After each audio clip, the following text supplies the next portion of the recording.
Hey guys, good morning. Welcome back to KS Guruji. ಸ್ನೇಹಿತರೆ, ಹಿಂದಿನ ತರಗತಿಯಲ್ಲಿ ನಾವು NCERT class 6th geography chapter 1 ಅಧ್ಯಯನ ಮಾಡಿದ್ವಿ. ಐ ಹೋಪ್ ಎಲ್ರಿಗೂ ಅರ್ಥ ಆಗಿದೆ ಅನ್ಕೋತೀನಿ. ಏನಾದರೂ ಆ ಚಾಪ್ಟರ್ ರಿಲೇಟೆಡ್ ಡೌಟ್ ಇದ್ದರೆ ದಯವಿಟ್ಟು ಕೆಳಗಡೆ ಕಮೆಂಟ್ ಸೆಕ್ಷನಲ್ಲಿ ಕೇಳೋದನ್ನು ಮರಿಬೇಡಿ. ಈ ಕ್ಲಾಸ್ನಲ್ಲಿ ನಾವು NCERT class 6th geography chapter number 2 ಬಗ್ಗೆ ಅಧ್ಯಯನ ಮಾಡೋಣ. ವಿಸ್ತೃತವಾಗಿ ಡೀಟೇಲ್ ಆಗಿ ಅಧ್ಯಯನ ಮಾಡೋಣ. ಚಾಪ್ಟರ್ ಹೆಸರು the globe, latitude and longitude, ಅಂದರೆ ಕನ್ನಡದಲ್ಲಿ ಅಕ್ಷಾಂಶ ಮತ್ತು ರೇಖಾಂಶ ಅಂತ ಅರ್ಥ. ಹಾಗಾದರೆ ಈ ಒಂದು ತರಗತಿಯಲ್ಲಿ ಅಕ್ಷಾಂಶ ಅಂದರೆ ಏನು, ಅಂದರೆ ಲ್ಯಾಟಿಟ್ಯೂಡ್ಸ್ ಅಂದರೆ ಏನು, ತೆರೆತೆರನಾದಂಥ ಲ್ಯಾಟಿಟ್ಯೂಡ್ಸ್ ಅಥವಾ ಸಮಾನಾಂತರಗಳು ಯಾವ್ಯಾವು, ಅದರಿಂದ ನಮಗೇನು ಲಾಭ, ಇದರ ಆಧಾರದ ಮೇಲೆ ಭೂಮಿಯನ್ನು ಹೇಗೆ ಹಲವು ಶಾಖ ವಲಯಗಳನ್ನಾಗಿ ವಿಂಗಡಿಸಲಾಗಿದೆ. ನಂತರ ಲಾಂಗಿಟ್ಯೂಡ್ ಅಂದರೆ ಏನು, ಅಂದರೆ ರೇಖಾಂಶ, ಇದರ ಆಧಾರದ ಮೇಲೆ ಭೂಮಿಯ ಮೇಲೆ ಹೇಗೆ ನಾವೊಂದು ನಿಖರವಾಗಿ ಟೈಮ್ ಮತ್ತು ಡೇಟನ್ನು ಡಿಟರ್ಮೈನ್ ಮಾಡ್ಬೋದು ಅಥವಾ ಪತ್ತೆ ಹಚ್ಚಬಹುದು. ನಂತರ ಕೊನೆಯದಾಗಿ ಪ್ರೈಮ್ ಮೆರಿಡಿಯನ್ ಅಂದರೆ ಏನು, ಅದಾದಮೇಲೆ ಇಂಟರ್ನ್ಯಾಷನಲ್ ಡೇಟ್ ಲೈನ್, ಅಂತಾರಾಷ್ಟ್ರೀಯ ಡೇಟ್ ಲೈನ್ ಅಂದರೆ ಏನು ಅಂತ ತಿಳ್ಕೊಳ್ಳೋಣ. ಸೊ ವಿಸ್ತೃತವಾಗಿ ಇನ್ ಡೆಪ್ತ್ ಡೀಟೇಲ್ ಆಗಿ ಡಿಸ್ಕಷನ್ ಮಾಡ್ಕೊಂಡು ಹೋಗ್ತೀನಿ. ತಾವೆಲ್ಲ ಏನು ಮಾಡಬೇಕು, ಒಂದು ಪೆನ್ನು ಪೇಪರ್ ತೆಗೆದುಕೊಂಡು ಯಾವ ಪಾಯಿಂಟ್ ಇಂಪಾರ್ಟೆಂಟ್ ಅಂತ ಹೇಳ್ತೀನಿ ಅಂಡರ್ಲೈನ್ ಮಾಡಿಕೊಂಡು ನೋಟ್ಸ್ ಮಾಡ್ಕೋಬೇಕು. ಈ ಒಂದು ತರಗತಿ ನಿಮಗೆ PCಯಿಂದ ಹಿಡ್ಕೊಂಡು IASವರೆಗೂ ಎಲ್ಲ ಪರೀಕ್ಷೆಗಳಿಗೂ ರಿಲೆವೆಂಟ್ ಆಗಿರುತ್ತೆ. So without wasting much time, let's begin.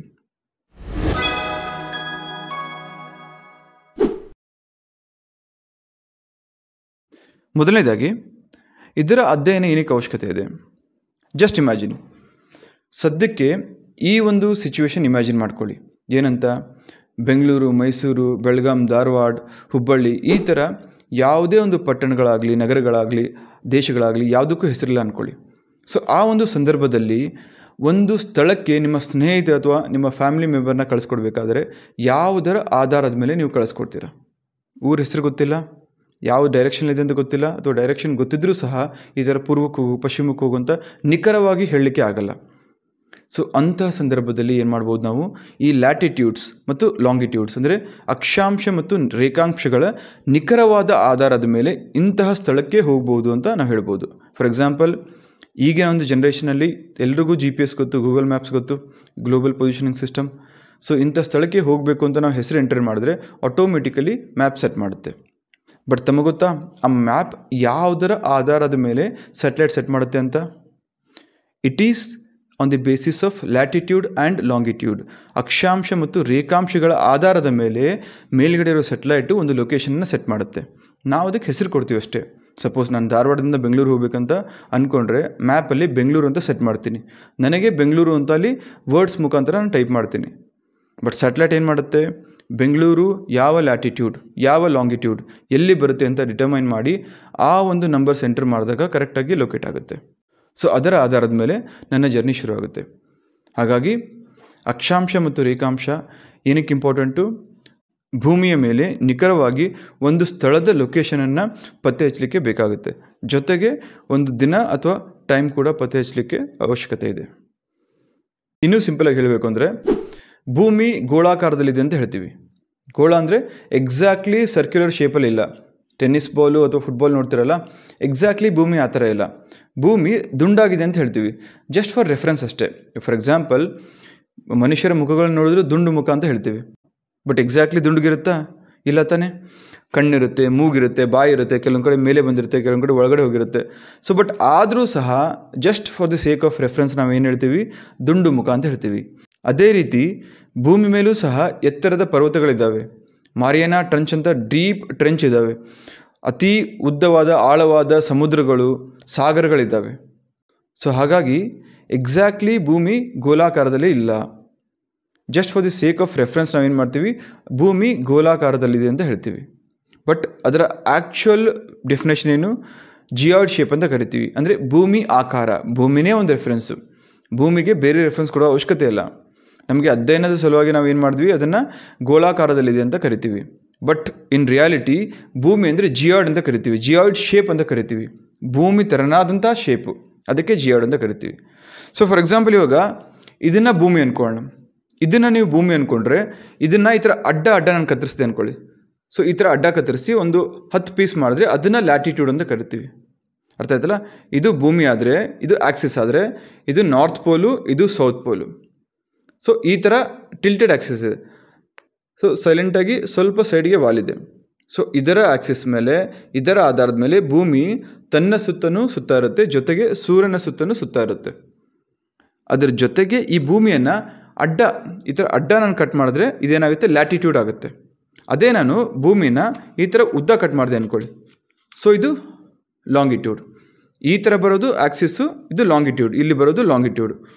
ಅದೇ ನಾನು ಈ ಥರ ಅಡ್ಡ ಕಟ್ ಮಾಡಿದ್ರೆ ಇದು ಲ್ಯಾಟಿಟ್ಯೂಡ್. ಸೊ ಲ್ಯಾಟಿಟ್ಯೂಡ್ ಅಂದರೆ ಮಲಗಿರುವಂಥ ಗೆರೆಗಳು, ಅಕ್ಷಾಂಶಗಳು. ಲಾಂಗಿಟ್ಯೂಡ್ ಅಂದರೆ ಲಾಂಗ್ ಲೈನ್ಸ್, ಉದ್ದ ಲೈನ್ಸ್. ಸೊ ಅದನ್ನು ರೇಖಾಂಶಗಳು ಅಂತ ಕರಿತೀವಿ. ಇದನ್ನು ವಿಸ್ತೃತವಾಗಿ 1 by 1 ಡಿಸ್ಕಷನ್ ಮಾಡ್ಕೊಂಡು ಹೋಗೋಣ. ಇಲ್ಲಿ ಮೊದಲನೇದಾಗಿ ಕೆಲವೊಂದು ಬೇಸಿಕ್ ಅಂಶಗಳು ತಮಗೆ ಗೊತ್ತಿರಬೇಕು. ಏನಪ್ಪ ಅಂದರೆ, ಭೂಮಿ ತಮಗೆಲ್ಲ ಗೊತ್ತು ತನ್ನ ಸುತ್ತಲೂ ಸುತ್ತಾ ಇರುತ್ತೆ, ಜೊತೆಗೆ ಸೂರ್ಯನ ಸುತ್ತಲೂ ಸುತ್ತಾ ಇರುತ್ತೆ. ತನ್ನ ಸುತ್ತುವಾಗ ಅದರ ಆಕ್ಸಿಸ್ ಏನಿರುತ್ತೆ ಟಿಲ್ಟೆಡ್ ಆಗಿರುತ್ತೆ, ಅಂದರೆ ಭೂಮಿಯ ಅಕ್ಷರೇಖೆ ಅಂತ ಕರಿತೀವಿ. ಆಕ್ಸಿಸ್ ಅಂದರೆ ಅಕ್ಷರೇಖೆ ಸ್ವಲ್ಪ ಟಿಲ್ಟೆಡ್ ಆಗಿರುತ್ತೆ. ಇಮ್ಯಾಜಿನರಿಲಿ ಹೇಗಿರಬೇಕು, ಅದು 90 ಡಿಗ್ರಿ ಅಂದರೆ ಸ್ಟ್ರೇಟ್ ಆಗಿರಬೇಕು. ಬಟ್ ಭೂಮಿ ಇನ್ ರಿಯಾಲಿಟಿ ಏನಾಗಿದೆ, ಸ್ವಲ್ಪ ವಾಲ್ಕೊಂಡಿದೆ. ಎಷ್ಟು ಡಿಗ್ರಿ ವಾಲ್ಕೊಂಡಿದೆ ಅಂತ ಕೇಳಿದ್ರೆ, ಈ ಡಿಫ್ರೆನ್ಸ್ ಏನಿದೆಯಲ್ಲ 90 ಡಿಗ್ರಿಯಿಂದ ಭೂಮಿ ಎಕ್ಸಾಕ್ಟಾಗಿ ಇನ್ ರಿಯಾಲಿಟಿ ವಾಲ್ಕೊಂಡಿರುವಂತಹ ಡಿಗ್ರೀಸ್ ಎಷ್ಟು ಅಂದರೆ 23.4 ಡಿಗ್ರಿ, 23.4. ಇಷ್ಟು ಡಿಗ್ರಿಯಷ್ಟು ಭೂಮಿ ತನ್ನ ಬಲಕ್ಕೆ ವಾಲ್ಕೊಂಡಿದೆ. ಸೊ ಹಾಗಾಗಿ ನೆನಪಿರಲಿ, ಭೂಮಿ ತನ್ನ ಅಕ್ಷರೇಖೆ, ತನ್ನ ಆಕ್ಸಿಸ್ ಸುತ್ತಲೂ ಸುತ್ತಾ ಇರುತ್ತೆ, ಅಂದರೆ ತನ್ನ ಸುತ್ತನೇ ರೊಟೇಟ್ ಆಗ್ತಾ ಇರುತ್ತೆ. ಅದರ ಜೊತೆಗೆ ಸೂರ್ಯನ ಸುತ್ತಲೂ ಒಂದು ಸುತ್ತಾ ಇರುತ್ತೆ. ಸೊ ಹಾಗಾಗಿ ಭೂಮಿ ಅಕ್ಷರೇಖೆ ಗೊತ್ತಿರಬೇಕು, 23.4 ಡಿಗ್ರಿ, ಅದು ಟಿಲ್ಟೆಡ್ ಆಕ್ಸಿಸ್ ಗೊತ್ತಿರಬೇಕು. ಅದಾದಮೇಲೆ ಸೂರ್ಯನ ಸುತ್ತಲೂ ಸುತ್ತಾ ಇರುತ್ತೆ. ಈ ಆಕ್ಸಿಸ್ ಏನಿದೆ ಭೂಮಿಯ ಅಕ್ಷರೇಖೆ, ಉತ್ತರದಲ್ಲಿ ಉತ್ತರ ಧ್ರುವದಿಂದ ಪಾಸಾಗಿ ಹೋಗುತ್ತೆ, ದಕ್ಷಿಣದಲ್ಲಿ ದಕ್ಷಿಣ ಧ್ರುವದಿಂದ ಪಾಸಾಗಿ ಹೋಗುತ್ತೆ. ಆದರೆ ಇದನ್ನು ನಾವು ಕೇವಲ ಇಮ್ಯಾಜಿನರಿ ಲೈನ್ಸ್ ಅಂತ ಕರಿತೀವಿ, ಅಂದರೆ ಕಾಲ್ಪನಿಕ. They are only imaginary in nature, ಅಂದರೆ ಕೇವಲ ಕಾಲ್ಪನಿಕ. ಇನ್ ರಿಯಾಲಿಟಿ ನೀವು ನಾರ್ತ್ ಪೋಲ್ಗೆ ಹೋಗಿ ನನಗೆ ನಾರ್ತ್ ಪೋಲ್ ತೋರಿಸಿ ಅಂದರೆ ತೋರ್ಸೋಕ್ಕಾಗಲ್ಲ, ಅಂದರೆ ಉತ್ತರ ಧ್ರುವ ತೋರಿಸಿ ಅಂತ ಹೇಳಿದ್ರೆ ತೋರ್ಸೋಕ್ಕಾಗಲ್ಲ. ದಕ್ಷಿಣಕ್ಕೆ ಬಂದು ಅಂಟಾರ್ಟಿಕಾಗೆ ಹೋಗಿ ಎಲ್ಲಿ ಸರ್ ನನಗೆ ದಕ್ಷಿಣ ಧ್ರುವನೇ ಕಾಣ್ತಾ ಇಲ್ಲ, ಎಲ್ಲಿ ನಮಗೆ ಭೂಮಿ ಅಕ್ಷರೇಖೆ ಅಥವಾ ಆಕ್ಸಿಸ್ ಕಾಣ್ತಾ ಇಲ್ಲ ಅಥವಾ ಈಕ್ವೇಟರ್ ಕಾಣ್ತಾ ಇಲ್ಲ ಅಂತ ಹೇಳೋಕ್ಕಾಗಲ್ಲ. ಯಾಕಂದರೆ ದೇ ಆರ್ ಓನ್ಲಿ ಇಮ್ಯಾಜಿನರಿ, ಕೇವಲ ಕಾಲ್ಪನಿಕ. ನಿಮಗೆ ಅರ್ಥ ಆಗಲಿ ಅಂತ ಭೂಮಿನ ಈ ಥರ ಬೇರೆ ಬೇರೆ ಪಾಯಿಂಟ್ಸಿಂದ ಡಿವೈಡ್ ಮಾಡಿ ಅದಕ್ಕೆ ಕೆಲವೊಂದು ಹೆಸರು ಕೊಟ್ಟು ಅದನ್ನು ಕೇವಲ ಕಾಲ್ಪನಿಕ ದೃಷ್ಟಿಯಿಂದ ಅರ್ಥ ಮಾಡ್ಕೊಳ್ಳೋ ಸಲುವಾಗಿ ಮಾಡಿರುವಂಥ ರೇಖೆಗಳು. ಸೊ ಇಷ್ಟು ಕ್ಲಿಯರಾಗಿ ಗೊತ್ತಿರಬೇಕು. ನಂತರ ಕೆಲವೊಂದು ಮೂಲಭೂತ ವೈಶಿಷ್ಟ್ಯಗಳು ತಮಗೆ ಗೊತ್ತಿರಬೇಕು. ಏನದು? ಮೊದಲನೇದಾಗಿ ಭೂಮಿ ಮೇಲೆ ಅತ್ಯಂತ ದೊಡ್ಡದಾದ ಅಕ್ಷಾಂಶ ಯಾವುದು ಅಂತ ಕೇಳಿದ್ರೆ ಸಮಭಾಜಕ ವೃತ್ತ ಅಂತ ಕರಿಬೇಕು. ಸಮಭಾಜಕ ವೃತ್ತ ಅಂದರೆ ಇಂಗ್ಲೀಷಲ್ಲಿ ಈಕ್ವೇಟರ್ ಅಂತ ಕರಿತೀವಿ. ಇದನ್ನು ಏನಕ್ಕೆ ನಾವು ಸಮಭಾಜಕ ವೃತ್ತ ಅಂತ ಕರಿತೀವಿ? ಯಾಕಂದರೆ ಇದಕ್ಕೆ ಇನ್ನೊಂದು ಹೆಸರು 0 ಡಿಗ್ರಿ ಲ್ಯಾಟಿಟ್ಯೂಡ್. ಎಕ್ಸಾಕ್ಟ್ಲಿ ಭೂಮಿನ 2 ಈಕ್ವಲ್ ಭಾಗಗಳನ್ನಾಗಿ ವಿಭಜಿಸುತ್ತೆ. ಉತ್ತರಾರ್ಧಗೋಳ ಮತ್ತು ದಕ್ಷಿಣಾರ್ಧಗೋಳ ಅಂತ ಕರಿತೀವಿ. ಉತ್ತರಾರ್ಧ ಮತ್ತು ದಕ್ಷಿಣಾರ್ಧ. ಭೂಮಿಯನ್ನು ಈ ಸಮಭಾಜಕ ವೃತ್ತ ಕಟ್ ಮಾಡಿದಾಗ ಭೂಮಿ 2 ಈಕ್ವಲ್ ಭಾಗಗಳಾಗಿ ಬೇರ್ಪಡುತ್ತೆ. ಮೇಲ್ಗಡೆ ಇರುವಂಥದ್ದನ್ನು ಉತ್ತರಾರ್ಧ ಭಾಗ ಅಂತ ಕರಿತೀವಿ, ಕೆಳಗಡೆ ಇರುವಂಥದ್ದನ್ನು ದಕ್ಷಿಣಾರ್ಧ ಭಾಗ ಅಂತ ಕರಿತೀವಿ. ನೆನಪಿರಲಿ, ಇದು ಅತ್ಯಂತ ದೊಡ್ಡದಾದ ಅಕ್ಷಾಂಶ ರೇಖೆ. ಇದು ಕೂಡ ಸಮಭಾಜಕ ವೃತ್ತ ಅಂದರೆ ಅಕ್ಷಾಂಶ ರೇಖೆ ಹೌದು. ಅದರ ಜೊತೆಗೆ ಭೂಮಿ ಮೇಲೆ ಇರುವಂತಹ ಅತ್ಯಂತ ದೊಡ್ಡದಾದ ಅಕ್ಷಾಂಶ ರೇಖೆ ಯಾವುದು ಅಂತ ಕೇಳಿದ್ರೆ ಏನು ಹೇಳಬೇಕು? ಸಮಭಾಜಕ ವೃತ್ತ. ಸೊ ಇದನ್ನು 0 ಡಿಗ್ರಿ ಅಕ್ಷಾಂಶದಲ್ಲಿದೆ ಅಂತ ಕರಿತೀವಿ. ಯಾಕಂದರೆ 0 ಡಿಗ್ರಿ ರೆಫರೆನ್ಸ್ ಆಗಿ ತೊಗೋತೀವಿ. ಇದ್ರ ಮೇಲ್ಗಡೆ ಕೆಲವೊಂದು ಲೈನ್ಸ್ ಬರುತ್ತೆ, ಇದ್ರ ಕೆಳಗಡೆ ಕೆಲವೊಂದು ಲೈನ್ಸ್ ಬರುತ್ತೆ. ಅದನ್ನು ನೋಡೋಣ. ನೆಕ್ಸ್ಟ್ ಪಾಯಿಂಟು, ಸಮಭಾಜಕದಿಂದ ಧ್ರುವಗಳವರೆಗೆ ಎಲ್ಲ ಸಮಾನಾಂತರ ವೃತ್ತಗಳನ್ನು ಅಕ್ಷಾಂಶಗಳ ಸಮಾನಾಂತರಗಳೆಂದು ಕರೆಯಲಾಗುತ್ತದೆ. ಏನಿದ್ರ ಅರ್ಥ? ಇವಾಗ ಸಮಭಾಜಕ ಅಂದರೆ 0 ಡಿಗ್ರಿ, ಭೂಮಿಯನ್ನು 2 ಈಕ್ವಲ್ ಪಾರ್ಟ್ಸ್ ಆಗಿ ಡಿವೈಡ್ ಮಾಡುತ್ತೆ. ಇದರ ಮೇಲ್ಗಡೆ ಇರುವಂಥ ಎಲ್ಲ ಲೈನನ್ನು ನಾವು ಪ್ಯಾರಲಲ್ಸ್ ಅಥವಾ ಸಮಾನಾಂತರ ರೇಖೆಗಳು ಅಂತ ಕರಿತೀವಿ. ಯಾಕೆ ಪ್ಯಾರಲಲ್ಸ್ ಅಂತ ಕರಿತೀವಿ? ಅಬ್ಸರ್ವ್ ಮಾಡಿ, ಯಾವುದೇ ಒಂದು ರೇಖೆ ಕೂಡ ಈ ಸಮಭಾಜಕ ವೃತ್ತದ ಜೊತೆಗೆ ಬಂದು ಇಂಟರ್ಸೆಕ್ಟ್ ಆಗಲ್ಲ, ಅದಕ್ಕೆ ಜಾಯಿನ್ ಆಗಲ್ಲ, ಅದಕ್ಕೆ ಅಡ್ಡದಾಗಿ ಬರಲ್ಲ, ಈಕ್ವಲ್ ಆಗಿ ಇರುತ್ತೆ, ಈ ಪ್ಯಾರಲಲ್ಲಿ ಇರುತ್ತೆ, ಅಂದರೆ ಸಮಾನಾಂತರವಾಗಿರುತ್ತೆ. ಎಲ್ಲೂ ಕೂಡ ಒಂದಕ್ಕೊಂದು ಟಚ್ ಆಗಲ್ಲ. ಹಾಗಾಗಿ ಈ ರೇಖೆಗಳನ್ನು ನಾವು ಸಮಾನಾಂತರ ರೇಖೆಗಳು ಅಂತ ಕರಿತೀವಿ. ಸೊ ಹಾಗಾಗಿ ನೆನಪಿರಲಿ, ಅಕ್ಷಾಂಶಗಳು ಅಂದರೆ ಒಂದಕ್ಕೊಂದು ಪ್ಯಾರಲಲ್ಸ್ ಇರುತ್ತೆ, ಯಾವುದು ಒಂದಕ್ಕೊಂದು ಟಚ್ ಆಗಲ್ಲ. ಇನ್ನು ಈ ಲ್ಯಾಟಿಟ್ಯೂಡ್ಸ್ ಅಥವಾ ಅಕ್ಷಾಂಶಗಳನ್ನು ಡಿಗ್ರಿಯ ಆಧಾರದ ಮೇಲೆ ಹೇಗೆ ನಾವು ಡಿವಿಷನ್ ಮಾಡ್ತೀವಿ, ಹೇಗೆ ನಾವು ಡಿವೈಡ್ ಮಾಡ್ತೀವಿ? ಸಿಂಪಲ್. ಟ್ರಯಾಂಗಲ್ ಎಲ್ಲರೂ ಗೊತ್ತಾ? ಟ್ರಯಾಂಗಲ್ ಇಟ್ಕೊಳ್ಳಿ. ಇದನ್ನು 0 ಡಿಗ್ರಿ ಅಂತೀವಿ, ಇದನ್ನು 90 ಡಿಗ್ರಿ ಅಂತೀವಿ. ವೈ ಆಕ್ಸಿಸ್ ಇದ್ದರೆ ಅದನ್ನು 90 ಡಿಗ್ರಿ ಅಂತೀವಿ, ಎಕ್ಸ್ ಆಕ್ಸಸ್ಸಲ್ಲಿ ಇರೋದನ್ನು 0 ಡಿಗ್ರಿ ಅಂತ ಕರಿತೀವಿ ರೆಫರೆನ್ಸು. ಇಲ್ಲಿಂದ 1 ಡಿಗ್ರಿ ಅಂದರೆ ಏನಪ್ಪ, ಈ ಥರ ಇದನ್ನು 1 ಡಿಗ್ರಿ ಅಂತ ಕರಿತೀವಿ, ಇದನ್ನು 2 ಡಿಗ್ರಿ ಅಂತ ಕರಿತೀವಿ, ಇದನ್ನು 3 ಡಿಗ್ರಿ ಅಂತ ಕರಿತೀವಿ. ಸೊ ಈ ಥರ ಹೋಗಿ ಹೋಗಿ ಇಲ್ಲಿ 90 ಡಿಗ್ರಿ ಬರುತ್ತೆ, 90 ಡಿಗ್ರಿ ವೈ ಆಕ್ಸಿಸ್. ಇದೇ ಥರ ಕೂಡ ನಮ್ಮ ಭೂಮಿಯ ಸೆಂಟರ್ ಪಾಯಿಂಟ್, ಭೂಮಿಯ ಕೇಂದ್ರದಿಂದ ನಾವು ಮೆಜರ್ಮೆಂಟ್ ಮಾಡ್ಕೊಂಡು ಹೋದಾಗ ಇದು 0 ಡಿಗ್ರಿ ಆಗುತ್ತೆ, ಇದು 10 ಡಿಗ್ರಿ ಆಗುತ್ತೆ, ಇದು 20 ಡಿಗ್ರಿ ಆಗುತ್ತೆ, 30 ಡಿಗ್ರಿ ಆಗುತ್ತೆ. ಇದೇ ಥರ ಇಲ್ಲಿ 90 ಡಿಗ್ರಿ ಬರುತ್ತೆ. ಸೊ ಈ ಥರ ನಾವು ಅಕ್ಷಾಂಶಗಳನ್ನ ಡಿವೈಡ್ ಮಾಡಿಕೊಂಡು 0 degree, 10 degree, 20 degree, 30 degree, 40 up to 90 ಡಿಗ್ರೀಸ್ವರೆಗೂ ಡಿವಿಷನ್ ಮಾಡ್ಕೊಂಡು ಇಟ್ಕೊಂಡಿರ್ತೀವಿ. ಇಷ್ಟು ಗೊತ್ತಾಯಿತು. ಇದಾದ ನಂತರ ಇಲ್ಲೊಂದು ಕನ್ಫ್ಯೂಷನ್ ಕ್ರಿಯೇಟ್ ಆಯಿತು. ಏನು ಕನ್ಫ್ಯೂಷನು? ಸಮಭಾಜಕ ಅಥವಾ ಇಕ್ವೇಟರ್ ಗೊತ್ತಾಯಿತು, ಇದನ್ನು 0 ಡಿಗ್ರಿ ಲ್ಯಾಟಿಟ್ಯೂಡ್ ಕೂಡ ಕರಿತೀವಿ.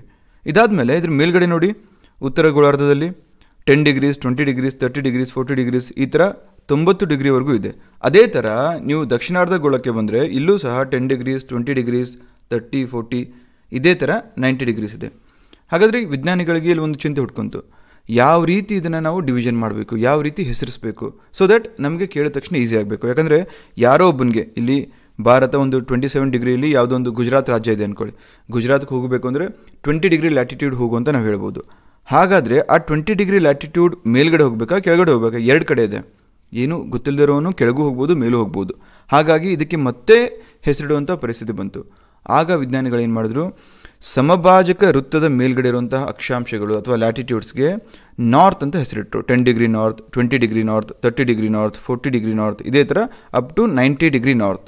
ಸೊ 90 ಡಿಗ್ರಿ ನಾರ್ತ್ ಅಂತ ಬಂದರೆ ನಿಮಗೆ ಸಮಭಾಜಕ ವೃತ್ತದ ಮೇಲ್ಗಡೆ ಬರುವಂತಹ ಸರ್ಕಲ್ಗಳು ಅಥವಾ ಅಕ್ಷಾಂಶಗಳು ಅಂತ ನೆನಪಿಟ್ಕೋಬೇಕು. ಅದೇ ರೀತಿ ಸಮಭಾಜಕ ವೃತ್ತ ಅಥವಾ ಇಕ್ವೇಟರ್ ಕೆಳಗಡೆ ನೀವು ಬಂದರೆ ಅಲ್ಲಿ 10 degree south, 20 degree south, 30 degree south, 40 degree south, ಇದೇ ಥರ 90 ಡಿಗ್ರಿ ಸೌತ್ವರೆಗೂ ಬರುತ್ತೆ. ಸೊ ಯಾವುದೋ ಒಂದು ಡಿಗ್ರಿ ಬಂದು ಮುಂದೆ ಸೌತ್ ಅಂತ ಬಂದರೆ ಸಮಭಾಜಕ ವೃತ್ತದಿಂದ ಕೆಳಗಡೆ ಬರ್ತೀರ. ಅದೇ ರೀತಿ ನಾರ್ತ್ ಅಂತ ಬಂದರೆ ಸಮಭಾಜಕ ವೃತ್ತದಿಂದ ನೀವು ಮೇಲ್ಗಡೆ ಹೋಗ್ತೀರ. ಅದೇ ರೀತಿ ಮುಂದಿನ ಪಾಯಿಂಟ್ ಏನಂದರೆ, ನೀವು ಇಕ್ವೇಟರ್ ಆದಮೇಲೆ ಉತ್ತರಾರ್ಧ ಗೋಳಕ್ಕಾದರೂ ಹೋಗಿ ಅಥವಾ ದಕ್ಷಿಣಕ್ಕಾದರೂ ಬನ್ನಿ, ಇಲ್ಲಿ ಹೋಗ್ತಾ ಹೋಗ್ತಾ ಈ ಅಕ್ಷಾಂಶಗಳ ಒಂದು ಲೆಂತ್ ಏನಿರುತ್ತೆ, ಸೈಜ್ ಏನಿರುತ್ತೆ, ಕಮ್ಮಿ ಆಗ್ತಾ ಹೋಗುತ್ತೆ. ಅತ್ಯಂತ ಉದ್ದವಾದ ಅಕ್ಷಾಂಶ ಯಾವುದು? ಸಮಭಾಜಕ ವೃತ್ತ. ಅದರ ಮೇಲ್ಗಡೆ ಹೋದಂಗೆಲ್ಲ ನಿಮಗೆ ಅದರ ಒಂದು ಲೆಂತ್, ಅದರ ಒಂದು ಉದ್ದ ಅಥವಾ ಅಳತೆ ಕಮ್ಮಿ ಆಗ್ತಾ ಬರುತ್ತೆ. ಸೊ ಶಾರ್ಟೆಸ್ಟ್ ಬಂದುಬಿಟ್ಟು 80 ಡಿಗ್ರಿಯಲ್ಲಿ ಬರುತ್ತೆ. ಸೊ ಹಾಗಾಗಿ ಅತ್ಯಂತ ಉದ್ದವಾದ ಅಥವಾ ಲಾರ್ಜೆಸ್ಟ್ ಲ್ಯಾಟಿಟ್ಯೂಡ್ ಯಾವುದು ಅಂತ ಕೇಳಿದ್ರೆ ಇಕ್ವೇಟರ್ ಅಥವಾ ಸಮಭಾಜಕ ವೃತ್ತ. ಎಷ್ಟು ಗೊತ್ತಿರಬೇಕು. ಇಕ್ವೇಟರು, ಸಮಭಾಜಕ ವೃತ್ತ, ಉತ್ತರ ಧ್ರುವ, ದಕ್ಷಿಣ ಧ್ರುವ, ಈ 3 ಪ್ರಮುಖ ಅಂಶಗಳು ನಮಗೆ ಗೊತ್ತಾಯಿತು. ಇದಾದಮೇಲೆ ಈ 3ನ್ನು ಬಿಟ್ಟು ಇನ್ನೂ ಕೆಲವು ಪ್ರಮುಖ ಸಮಾನಾಂತರಗಳು ನಮಗೆ ಪರೀಕ್ಷೆ ದೃಷ್ಟಿಯಿಂದ ಗೊತ್ತಿರಬೇಕು. ಯಾವ್ಯಾವುದು? ಇಕ್ವೇಟರ್ ಅಂದರೆ ಸಮಭಾಜಕ ವೃತ್ತ. ಇದಾದಮೇಲೆ ಇದ್ರ ಮೇಲ್ಗಡೆ ಅಂದರೆ ನಾರ್ದರ್ನ್ ಹೆಮಿಸ್ಫಿಯರ್, ಉತ್ತರಾರ್ಧ ಭಾಗದಲ್ಲಿ ಬರುವಂತಹದ್ದು ಟ್ರಾಪಿಕ್ ಆಫ್ ಕ್ಯಾನ್ಸರ್ ಮತ್ತು ಆರ್ಕ್ಟಿಕ್ ಸರ್ಕಲ್. ಅದರ ದಕ್ಷಿಣಾರ್ಧ ಭಾಗದಲ್ಲಿ ಬರುವಂತಹದ್ದು ಟ್ರಾಪಿಕ್ ಆಫ್ ಕ್ಯಾಪ್ರಿಕಾನ್ ಮತ್ತು ಅಂಟಾರ್ಕ್ಟಿಕ್ ಸರ್ಕಲ್. ಟ್ರಾಪಿಕ್ ಆಫ್ ಕ್ಯಾನ್ಸರ್ಗೆ ಕನ್ನಡದಲ್ಲಿ ಏನಂತ ಕರಿತೀವಿ? ಕರ್ಕಾಟಕ ಸಂಕ್ರಾಂತಿ ವೃತ್ತ. ನೆನಪಿರಲಿ, ರಿಪೀಟ್ ಮಾಡ್ತೀನಿ, ನೋಟ್ಸ್ ಮಾಡ್ಕೊಳ್ಳಿ. ಟ್ರಾಪಿಕ್ ಆಫ್ ಕ್ಯಾನ್ಸರ್ಗೆ ನಾವು ಕರ್ಕಾಟಕ ಸಂಕ್ರಾಂತಿ ವೃತ್ತ ಅಂತ ಕರಿತೀವಿ. ಅದೇ ರೀತಿ ಟ್ರಾಪಿಕ್ ಆಫ್ ಕ್ಯಾಪ್ರಿಕಾನ್ಗೆ ನಾವು ಕನ್ನಡದಲ್ಲಿ ಮಕರ ಸಂಕ್ರಾಂತಿ ವೃತ್ತ ಅಂತ ಕರಿತೀವಿ. ನೆನ್ಪಿಟ್ಕೊಳ್ಳಿ, ಮಕರ ಸಂಕ್ರಾಂತಿ ವೃತ್ತ ಅಂತ ಕೇಳಿದರೆ ಟ್ರಾಪಿಕ್ ಆಫ್ ಕ್ಯಾಪ್ರಿಕಾನ್. ಅದೇ ರೀತಿ ಕರ್ಕಾಟಕ ಸಂಕ್ರಾಂತಿ ವೃತ್ತ ಅಂತ ಕರೆದ್ರೆ ಅದು ಟ್ರಾಪಿಕ್ ಆಫ್ ಕ್ಯಾನ್ಸರ್.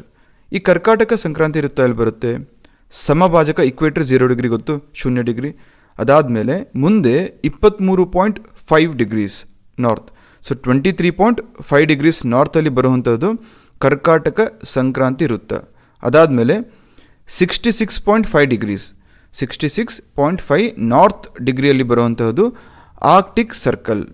ನಂತರ 23.5 ಡಿಗ್ರಿ ಸೌತಲ್ಲಿ ಬರುವಂತಹದ್ದು ಮಕರ ಸಂಕ್ರಾಂತಿ ವೃತ್ತ.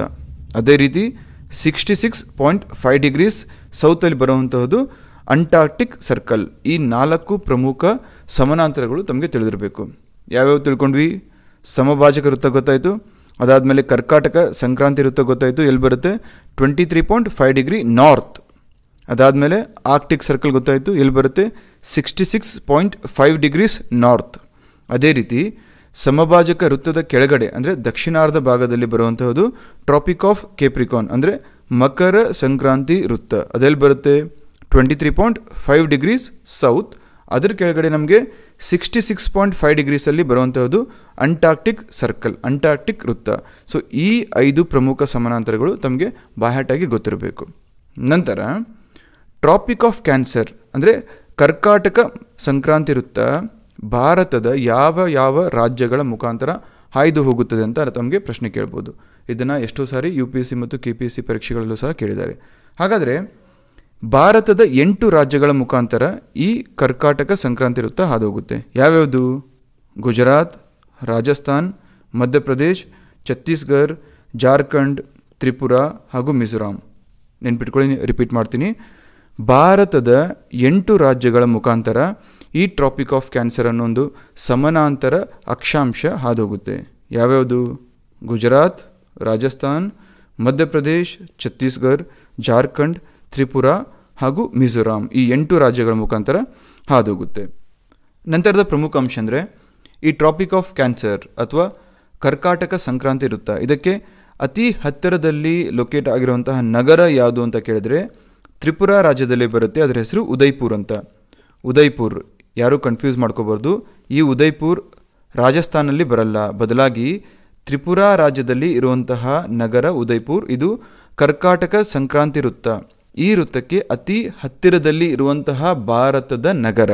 ನೆನಪಿರಲಿ, ಭಾರತದ ನಗರ ಯಾವುದು ಕರ್ಕಾಟಕ ಸಂಕ್ರಾಂತಿ ವೃತ್ತಕ್ಕೆ ಅತಿಯಾಗಿ ಹತ್ತಿರದಲ್ಲಿ ಇದೆ ಅಂತ ಕೇಳಿದ್ರೆ ಉದಯ್ಪುರ್ ಅನ್ನೋ ಒಂದು ನಗರ, ಅದು ತ್ರಿಪುರಾ ರಾಜ್ಯದಲ್ಲಿ ಇದೆ. ನಂತರ ಕರ್ಕಾಟಕ ಸಂಕ್ರಾಂತಿ ವೃತ್ತವನ್ನು 2 ಬಾರಿ ಹಾಯ್ದು ಹೋಗುವಂತಹ ನದಿ ಮಾಹಿ ನದಿ, ಮಾಹಿ ರಿವರ್. ಮಧ್ಯಪ್ರದೇಶದಲ್ಲಿ ಹುಟ್ಟಿ ಇದು ಮುಂದೆ ರಾಜಸ್ಥಾನ್ ಮುಖಾಂತರ ಗುಜರಾತ್ ಮುಖಾಂತರ ಹೋಗಿ ಅರಬ್ಬಿ ಸಮುದ್ರಕ್ಕೆ ಸೇರುತ್ತೆ. ಸೊ ಮಧ್ಯಪ್ರದೇಶದಲ್ಲಿ ಹುಟ್ಟಿ ಅಲ್ಲಿಂದ ಮುಂದೆ ರಾಜಸ್ಥಾನ್ ಮುಖಾಂತರ ಗುಜರಾತ್ ಮುಖಾಂತರ ಹೋಗಿ ಅರಬ್ಬಿ ಸಮುದ್ರಕ್ಕೆ ಸೇರುವಂತಹ ಮಾಹಿ ನದಿ ಕರ್ಕಾಟಕ ಸಂಕ್ರಾಂತಿ ವೃತ್ತದ ಮುಖಾಂತರ 2 ಬಾರಿ ಹಾಯ್ದು ಹೋಗುತ್ತೆ. ಸೊ ಈ 3 ಅಂಶಗಳು ಪ್ರಮುಖವಾಗಿ ನಿಮಗೆ ನೆನಪಿರಬೇಕು. ಮೊದಲನೇದಾಗಿ ಟ್ರಾಪಿಕ್ ಆಫ್ ಕ್ಯಾನ್ಸರ್ ಕರ್ಕಾಟಕ ಸಂಕ್ರಾಂತಿ ವೃತ್ತ ಭಾರತದಲ್ಲಿನ 8 ರಾಜ್ಯಗಳ ಮುಖಾಂತರ ಹಾಯ್ದು ಹೋಗುತ್ತದೆ. ಗುಜರಾತ್, ರಾಜಸ್ಥಾನ್, ಮಧ್ಯಪ್ರದೇಶ್, ಜಾರ್ಖಂಡ್, ಛತ್ತೀಸ್ಗಢ, ತ್ರಿಪುರಾ, ಮಿಜೋರಾಂ. ನಂತರ ಅತಿ ಹತ್ತಿರದಲ್ಲಿ ಇರುವಂತಹ ನಗರ ಯಾವುದು? ಉದಯ್ಪುರ್. ಇದೆಲ್ಲಿ ಬರುತ್ತೆ? ತ್ರಿಪುರಾ ಅಲ್ಲಿ ಬರುತ್ತೆ. ನಂತರ ಮಾಹಿ ನದಿ ಅನ್ನೋ ಒಂದು ನದಿ ಮಧ್ಯಪ್ರದೇಶಲ್ಲಿ ಹುಟ್ಟಿ ಇದು ಕರ್ಕಾಟಕ ಸಂಕ್ರಾಂತಿ ವೃತ್ತವನ್ನು 2 ಬಾರಿ ಹಾಯ್ದು ಹೋಗಿ ಮುಂದೆ ರಾಜಸ್ಥಾನ್ ಮತ್ತು ಗುಜರಾತ್ ಮುಖಾಂತರ ಹೋಗಿ ಅರಬ್ಬಿ ಸಮುದ್ರಕ್ಕೆ ಸೇರುತ್ತದೆ. ಸೊ ಈ 3 ಅಂಶಗಳು ಪ್ರಮುಖವಾಗಿ ನಿಮ್ಮ ಗಮನದಲ್ಲಿ ಇರಬೇಕು. ಸಮಭಾಜಕ ವೃತ್ತ ಗೊತ್ತಾಯಿತು, ಕರ್ಕಾಟಕ ಸಂಕ್ರಾಂತಿ ವೃತ್ತ ಗೊತ್ತಾಯಿತು, ಉತ್ತರ ಧ್ರುವ ಗೊತ್ತಾಯಿತು, ದಕ್ಷಿಣ ಧ್ರುವ ಗೊತ್ತಾಯಿತು, ಮಕರ ಸಂಕ್ರಾಂತಿ ವೃತ್ತ ಗೊತ್ತಾಯಿತು, ಆರ್ಕ್ಟಿಕ್ ವೃತ್ತ ಗೊತ್ತಾಯಿತು, ಅಂಟಾರ್ಕ್ಟಿಕ್ ವೃತ್ತ ಗೊತ್ತಾಯಿತು. ಎಷ್ಟು ಗೊತ್ತಾದರೆ ಸಾಕ? ಇಲ್ಲ. ಈ ವೃತ್ತಗಳ ಇಂಪಾರ್ಟೆನ್ಸ್ ಅಥವಾ ಪ್ರಾಮುಖ್ಯತೆ ಏನು ಅಂದರೆ ಇದರ ಆಧಾರದ ಮೇಲೆ ಭೂಮಿಯ ಶಾಖ ವಲಯಗಳನ್ನು ವಿಂಗಡಿಸಲಾಗಿದೆ. ಹೀಟ್ ಝೋನ್ಸ್, ಭೂಮಿಯ ಡಿಫ್ರೆಂಟ್ ಹೀಟ್ ಝೋನ್ಸ್ ಅಥವಾ ಶಾಖ ವಲಯಗಳನ್ನು ಈ ವೃತ್ತಗಳ ಆಧಾರದ ಮೇಲೆ, ಈ ಸಮಾನಾಂತರಗಳು ಅಥವಾ ಈ ಅಕ್ಷಾಂಶಗಳ ಆಧಾರದ ಮೇಲೆ ವಿಂಗಡಿಸಲಾಗಿದೆ. ಹಾಗಾದರೆ ಯಾವ್ಯಾವ ಝೋನು? 3 ಝೋನ್ ಬರುತ್ತೆ. ಟಾರಿಡ್ ಝೋನು, ಟೆಂಪ್ರೇಟ್ ಝೋನು ಮತ್ತು ಫ್ರಿಜಿಡ್ ಝೋನ್ ಅಂತ ಬರುತ್ತೆ. ಅತ್ಯಂತ ತಂಪಾಗಿರುವಂತಹ ಝೋನ್ ಯಾವುದು? ಫ್ರಿಜಿಡ್ ಝೋನ್. ಮಧ್ಯದಲ್ಲಿ ಇರುವಂತಹ ಝೋನ್ ಯಾವುದು? ಟೆಂಪ್ರೇಟ್. ಅದಾದಮೇಲೆ ಅತಿಯಾಗಿ ಬಿಸಿಯಾಗಿರುವಂತಹ ಝೋನ್ ಯಾವುದು? Torrid zone. ಟಾರಿಡ್ ಝೋನ್ ಅಂದರೆ ಕನ್ನಡದಲ್ಲಿ ಉಷ್ಣವಲಯ ಅಂತ ಕರಿತೀವಿ, ಉಷ್ಣ ವಲಯ. ಅದೇ ರೀತಿ ಟೆಂಪ್ರೇಟ್ ಝೋನ್ಗೆ ಏನಂತ ಕರಿತೀವಿ ನಾವು? 2 ಹೆಸರಿದೆ. ಒಂದು ಉಪ ಉಷ್ಣವಲಯ ಅಂತ ಕೂಡ ಕರಿತೀವಿ, ಇಲ್ಲ ಸಮಶೀತೋಷ್ಣ ವಲಯ ಅಂತ ಕೂಡ ಕರಿತೀವಿ. ಹಾಗಾದರೆ ಮೊದಲನೇದಾಗಿ ಟಾರಿಡ್ ಝೋನ್ ಎಲ್ಲಿ ಬರುತ್ತೆ? Tropic of cancer, tropic of capricorn, 23.5 degree north ಮತ್ತು 23.5 ಡಿಗ್ರಿ ಸೌತು. ಕರ್ಕಾಟಕ ಸಂಕ್ರಾಂತಿ ವೃತ್ತ ಜೊತೆಗೆ ಮಕರ ಸಂಕ್ರಾಂತಿ ವೃತ್ತ, ನಾರ್ತ್ ಇಕ್ವೇಟರ್ ಮೇಲೆ ಯಾವುದು? ಕರ್ಕಾಟಕ ಸಂಕ್ರಾಂತಿ ವೃತ್ತ ಬರುತ್ತೆ. ಅದೇ ರೀತಿ ಸಮಭಾಜಕ ಅಥವಾ ಇಕ್ವೇಟರ್ ಕೆಳಗಡೆ ಮಕರ ಸಂಕ್ರಾಂತಿ ವೃತ್ತ ಬರುತ್ತೆ. ಈ 2 ವೃತ್ತಗಳು ಅಥವಾ ಈ 2 ಪ್ಯಾರಲಲ್ಸ್ ನಡುವೆ ಇರುವಂತಹ ಝೋನ್ಗೆ ನಾವು ಏನಂತ ಕರಿತೀವಿ? ಟಾರಿಡ್ ಝೋನ್ ಅಂತ ಕರಿತೀವಿ ಅಥವಾ ಉಷ್ಣವಲಯ ಅಂತ ಕರಿತೀವಿ. ಕಾರಣ ಇಲ್ಲಿ ಉಷ್ಣಾಂಶತೆ ಅಥವಾ ಹೀಟ್ ಹೆವಿ ಆಗಿರುತ್ತೆ, ಜಾಸ್ತಿ ಇರುತ್ತೆ. ಇದಕ್ಕೆ ಪ್ರಮುಖ ಕಾರಣ ಏನು? ಭೂಮಿ ಮೇಲಿರುವ ಈ ಭಾಗದಲ್ಲಿ ಸೂರ್ಯನ ಕಿರಣಗಳು ಡೈರೆಕ್ಟಾಗಿ ಬೀಳುತ್ತೆ. ನೆನಪಿರಲಿ, 23.5 ಡಿಗ್ರಿ ನಾರ್ತ್ ಮತ್ತು 23.5 ಡಿಗ್ರಿ ಸೌತ್. ಕರ್ಕಾಟಕ ಸಂಕ್ರಾಂತಿ ವೃತ್ತ ಮತ್ತು ಮಕರ ಸಂಕ್ರಾಂತಿ ವೃತ್ತ, ಈ 2 ವೃತ್ತಗಳ ಮಧ್ಯೆ ಇರುವಂತಹ ರೀಜನ್ ಅಥವಾ ವಲಯದಲ್ಲಿ ಸೂರ್ಯನ ಕಿರಣಗಳು ಡೈರೆಕ್ಟಾಗಿ ಬೀಳೋ ಕಾರಣ ಇಲ್ಲಿ ಉಷ್ಣಾಂಶತೆ ಅಥವಾ ಹೀಟ್ ಜಾಸ್ತಿ ಆಗಿರುತ್ತೆ. ಆದ ಕಾರಣ ಟಾರಿಡ್ ಝೋನ್, ಉಷ್ಣವಲಯ ಅಥವಾ ಹೀಟ್ ಝೋನ್ ಅಂತ ಕರಿತೀವಿ ಇದನ್ನು. ಇದಾದಮೇಲೆ ಇದ್ರ ಮೇಲ್ಗಡೆ ಭಾಗದಲ್ಲಿ ಬರುವಂತಹ ಝೋನ್ ಯಾವುದು? ಕರ್ಕಾಟಕ ಸಂಕ್ರಾಂತಿ ವೃತ್ತದಿಂದ ಅಂಟಾರ್ಟಿಕಾ ವೃತ್ತದವರೆಗೂ. ಅದೇ ರೀತಿ ಸೌತಲ್ಲಿ ದಕ್ಷಿಣಾರ್ಧಗೋಳದಲ್ಲಿ ಮಕರ ಸಂಕ್ರಾಂತಿ ವೃತ್ತದಿಂದ ಅಂಟಾರ್ಟಿಕ್ ವೃತ್ತದವರೆಗೂ ಈ ರೀಜನ್ ಏನು ಬರುತ್ತಲ್ಲ, ಈ ರೀಜನ್ನ ನಾವು ಏನಂತ ಕರಿತೀವಿ? ಉಪ ಉಷ್ಣವಲಯ ಅಥವಾ ಸಮಶೀತೋಷ್ಣ ವಲಯ ಅಂತ ಕರಿತೀವಿ. ಇಲ್ಲಿ ಯಾವುದೇ ಕಾಲಕ್ಕೂ ಸೂರ್ಯನ ಕಿರಣಗಳು ನೇರವಾಗಿ ಬೀಳಲ್ಲ. ಯಾವುದೇ ಕಾಲಕ್ಕೂ ಸೂರ್ಯನ ಕಿರಣಗಳು ನೇರವಾಗಿ ಬೀಳಲ್ಲ, ಸ್ಲ್ಯಾಂಟ್ ಆಗಿ ಅಥವಾ ಬೆಂಡ್ ಆಗಿ ಬೀಳುತ್ತೆ. ಸೊ ಹಾಗಾಗಿನೇ ಈ ವಲಯದಲ್ಲಿ ಯಾವುದು ಉಪ ಉಷ್ಣ ವಲಯದಲ್ಲಿ ಅಥವಾ ಟೆಂಪರೇಟ್ ಝೋನಲ್ಲಿ ಉಷ್ಣವಲಯಕ್ಕೆ ಕಂಪೇರ್ ಮಾಡಿದ್ರೆ ನಮಗೆ ಉಷ್ಣತೆ ಅಥವಾ ಹೀಟು ಕಮ್ಮಿ ಇರುತ್ತೆ. ಫಾರ್ ಎಕ್ಸಾಂಪಲ್ ನಿಮ್ಗೆ ಗೊತ್ತಿರ್ಬೋದು, ಸುಮಾರು ಜನ ಡೆಲ್ಲಿಗೆ UPSC ಪ್ರಿಪ್ರೇಷನ್ ಮಾಡೋಕ್ಕೆ ಹೋಗಿರ್ತಾರೆ ತಮ್ಮಲ್ಲಿ. ಸೊ ಅಲ್ಲಿ ಬೇಸಿಗೆ ಕಾಲದಲ್ಲಿ ನಮ್ಮನ್ನು ಕಂಪೇರ್ ಮಾಡಿದ್ರೆ ಈ ಕರ್ನಾಟಕ, ತಮಿಳುನಾಡು ಅಥವಾ ಆಂಧ್ರ ಪ್ರದೇಶ ಇಲ್ಲಿ ಕಂಪೇರ್ ಮಾಡಿದ್ರೆ ಟೆಂಪ್ರೇಚರ್ ಅತಿಯಾಗಿರುತ್ತೆ, ಜಾಸ್ತಿ ಇರುತ್ತೆ, ಸುಮಾರು 50 ಡಿಗ್ರಿ ಸೆಲ್ಸಿಯಸ್ವರೆಗೂ ಹೋಗುತ್ತೆ. ಅದೇ ರೀತಿ ಚಳಿಗಾಲದಲ್ಲಿ ಡಿಸೆಂಬರು, ಜಾನ್ವರಿ, ಫೆಬ್ರವರಿಯಲ್ಲಿ ನಮಗಿಂತ ಜಾಸ್ತಿ ಚಳಿ ಇರುತ್ತೆ. ಕೆಲವೊಂದು ಸಲ ಸುಮಾರು 1 ಡಿಗ್ರಿ ಸೆಲ್ಸಿಯಸ್ ಅಷ್ಟು ಟೆಂಪ್ರೇಚರ್ ಡ್ರಾಪ್ ಆಗಿರುತ್ತೆ, ಅಲ್ಲಿವರೆಗೂ ಟೆಂಪ್ರೇಚರ್ ಬಂದಿರುತ್ತೆ.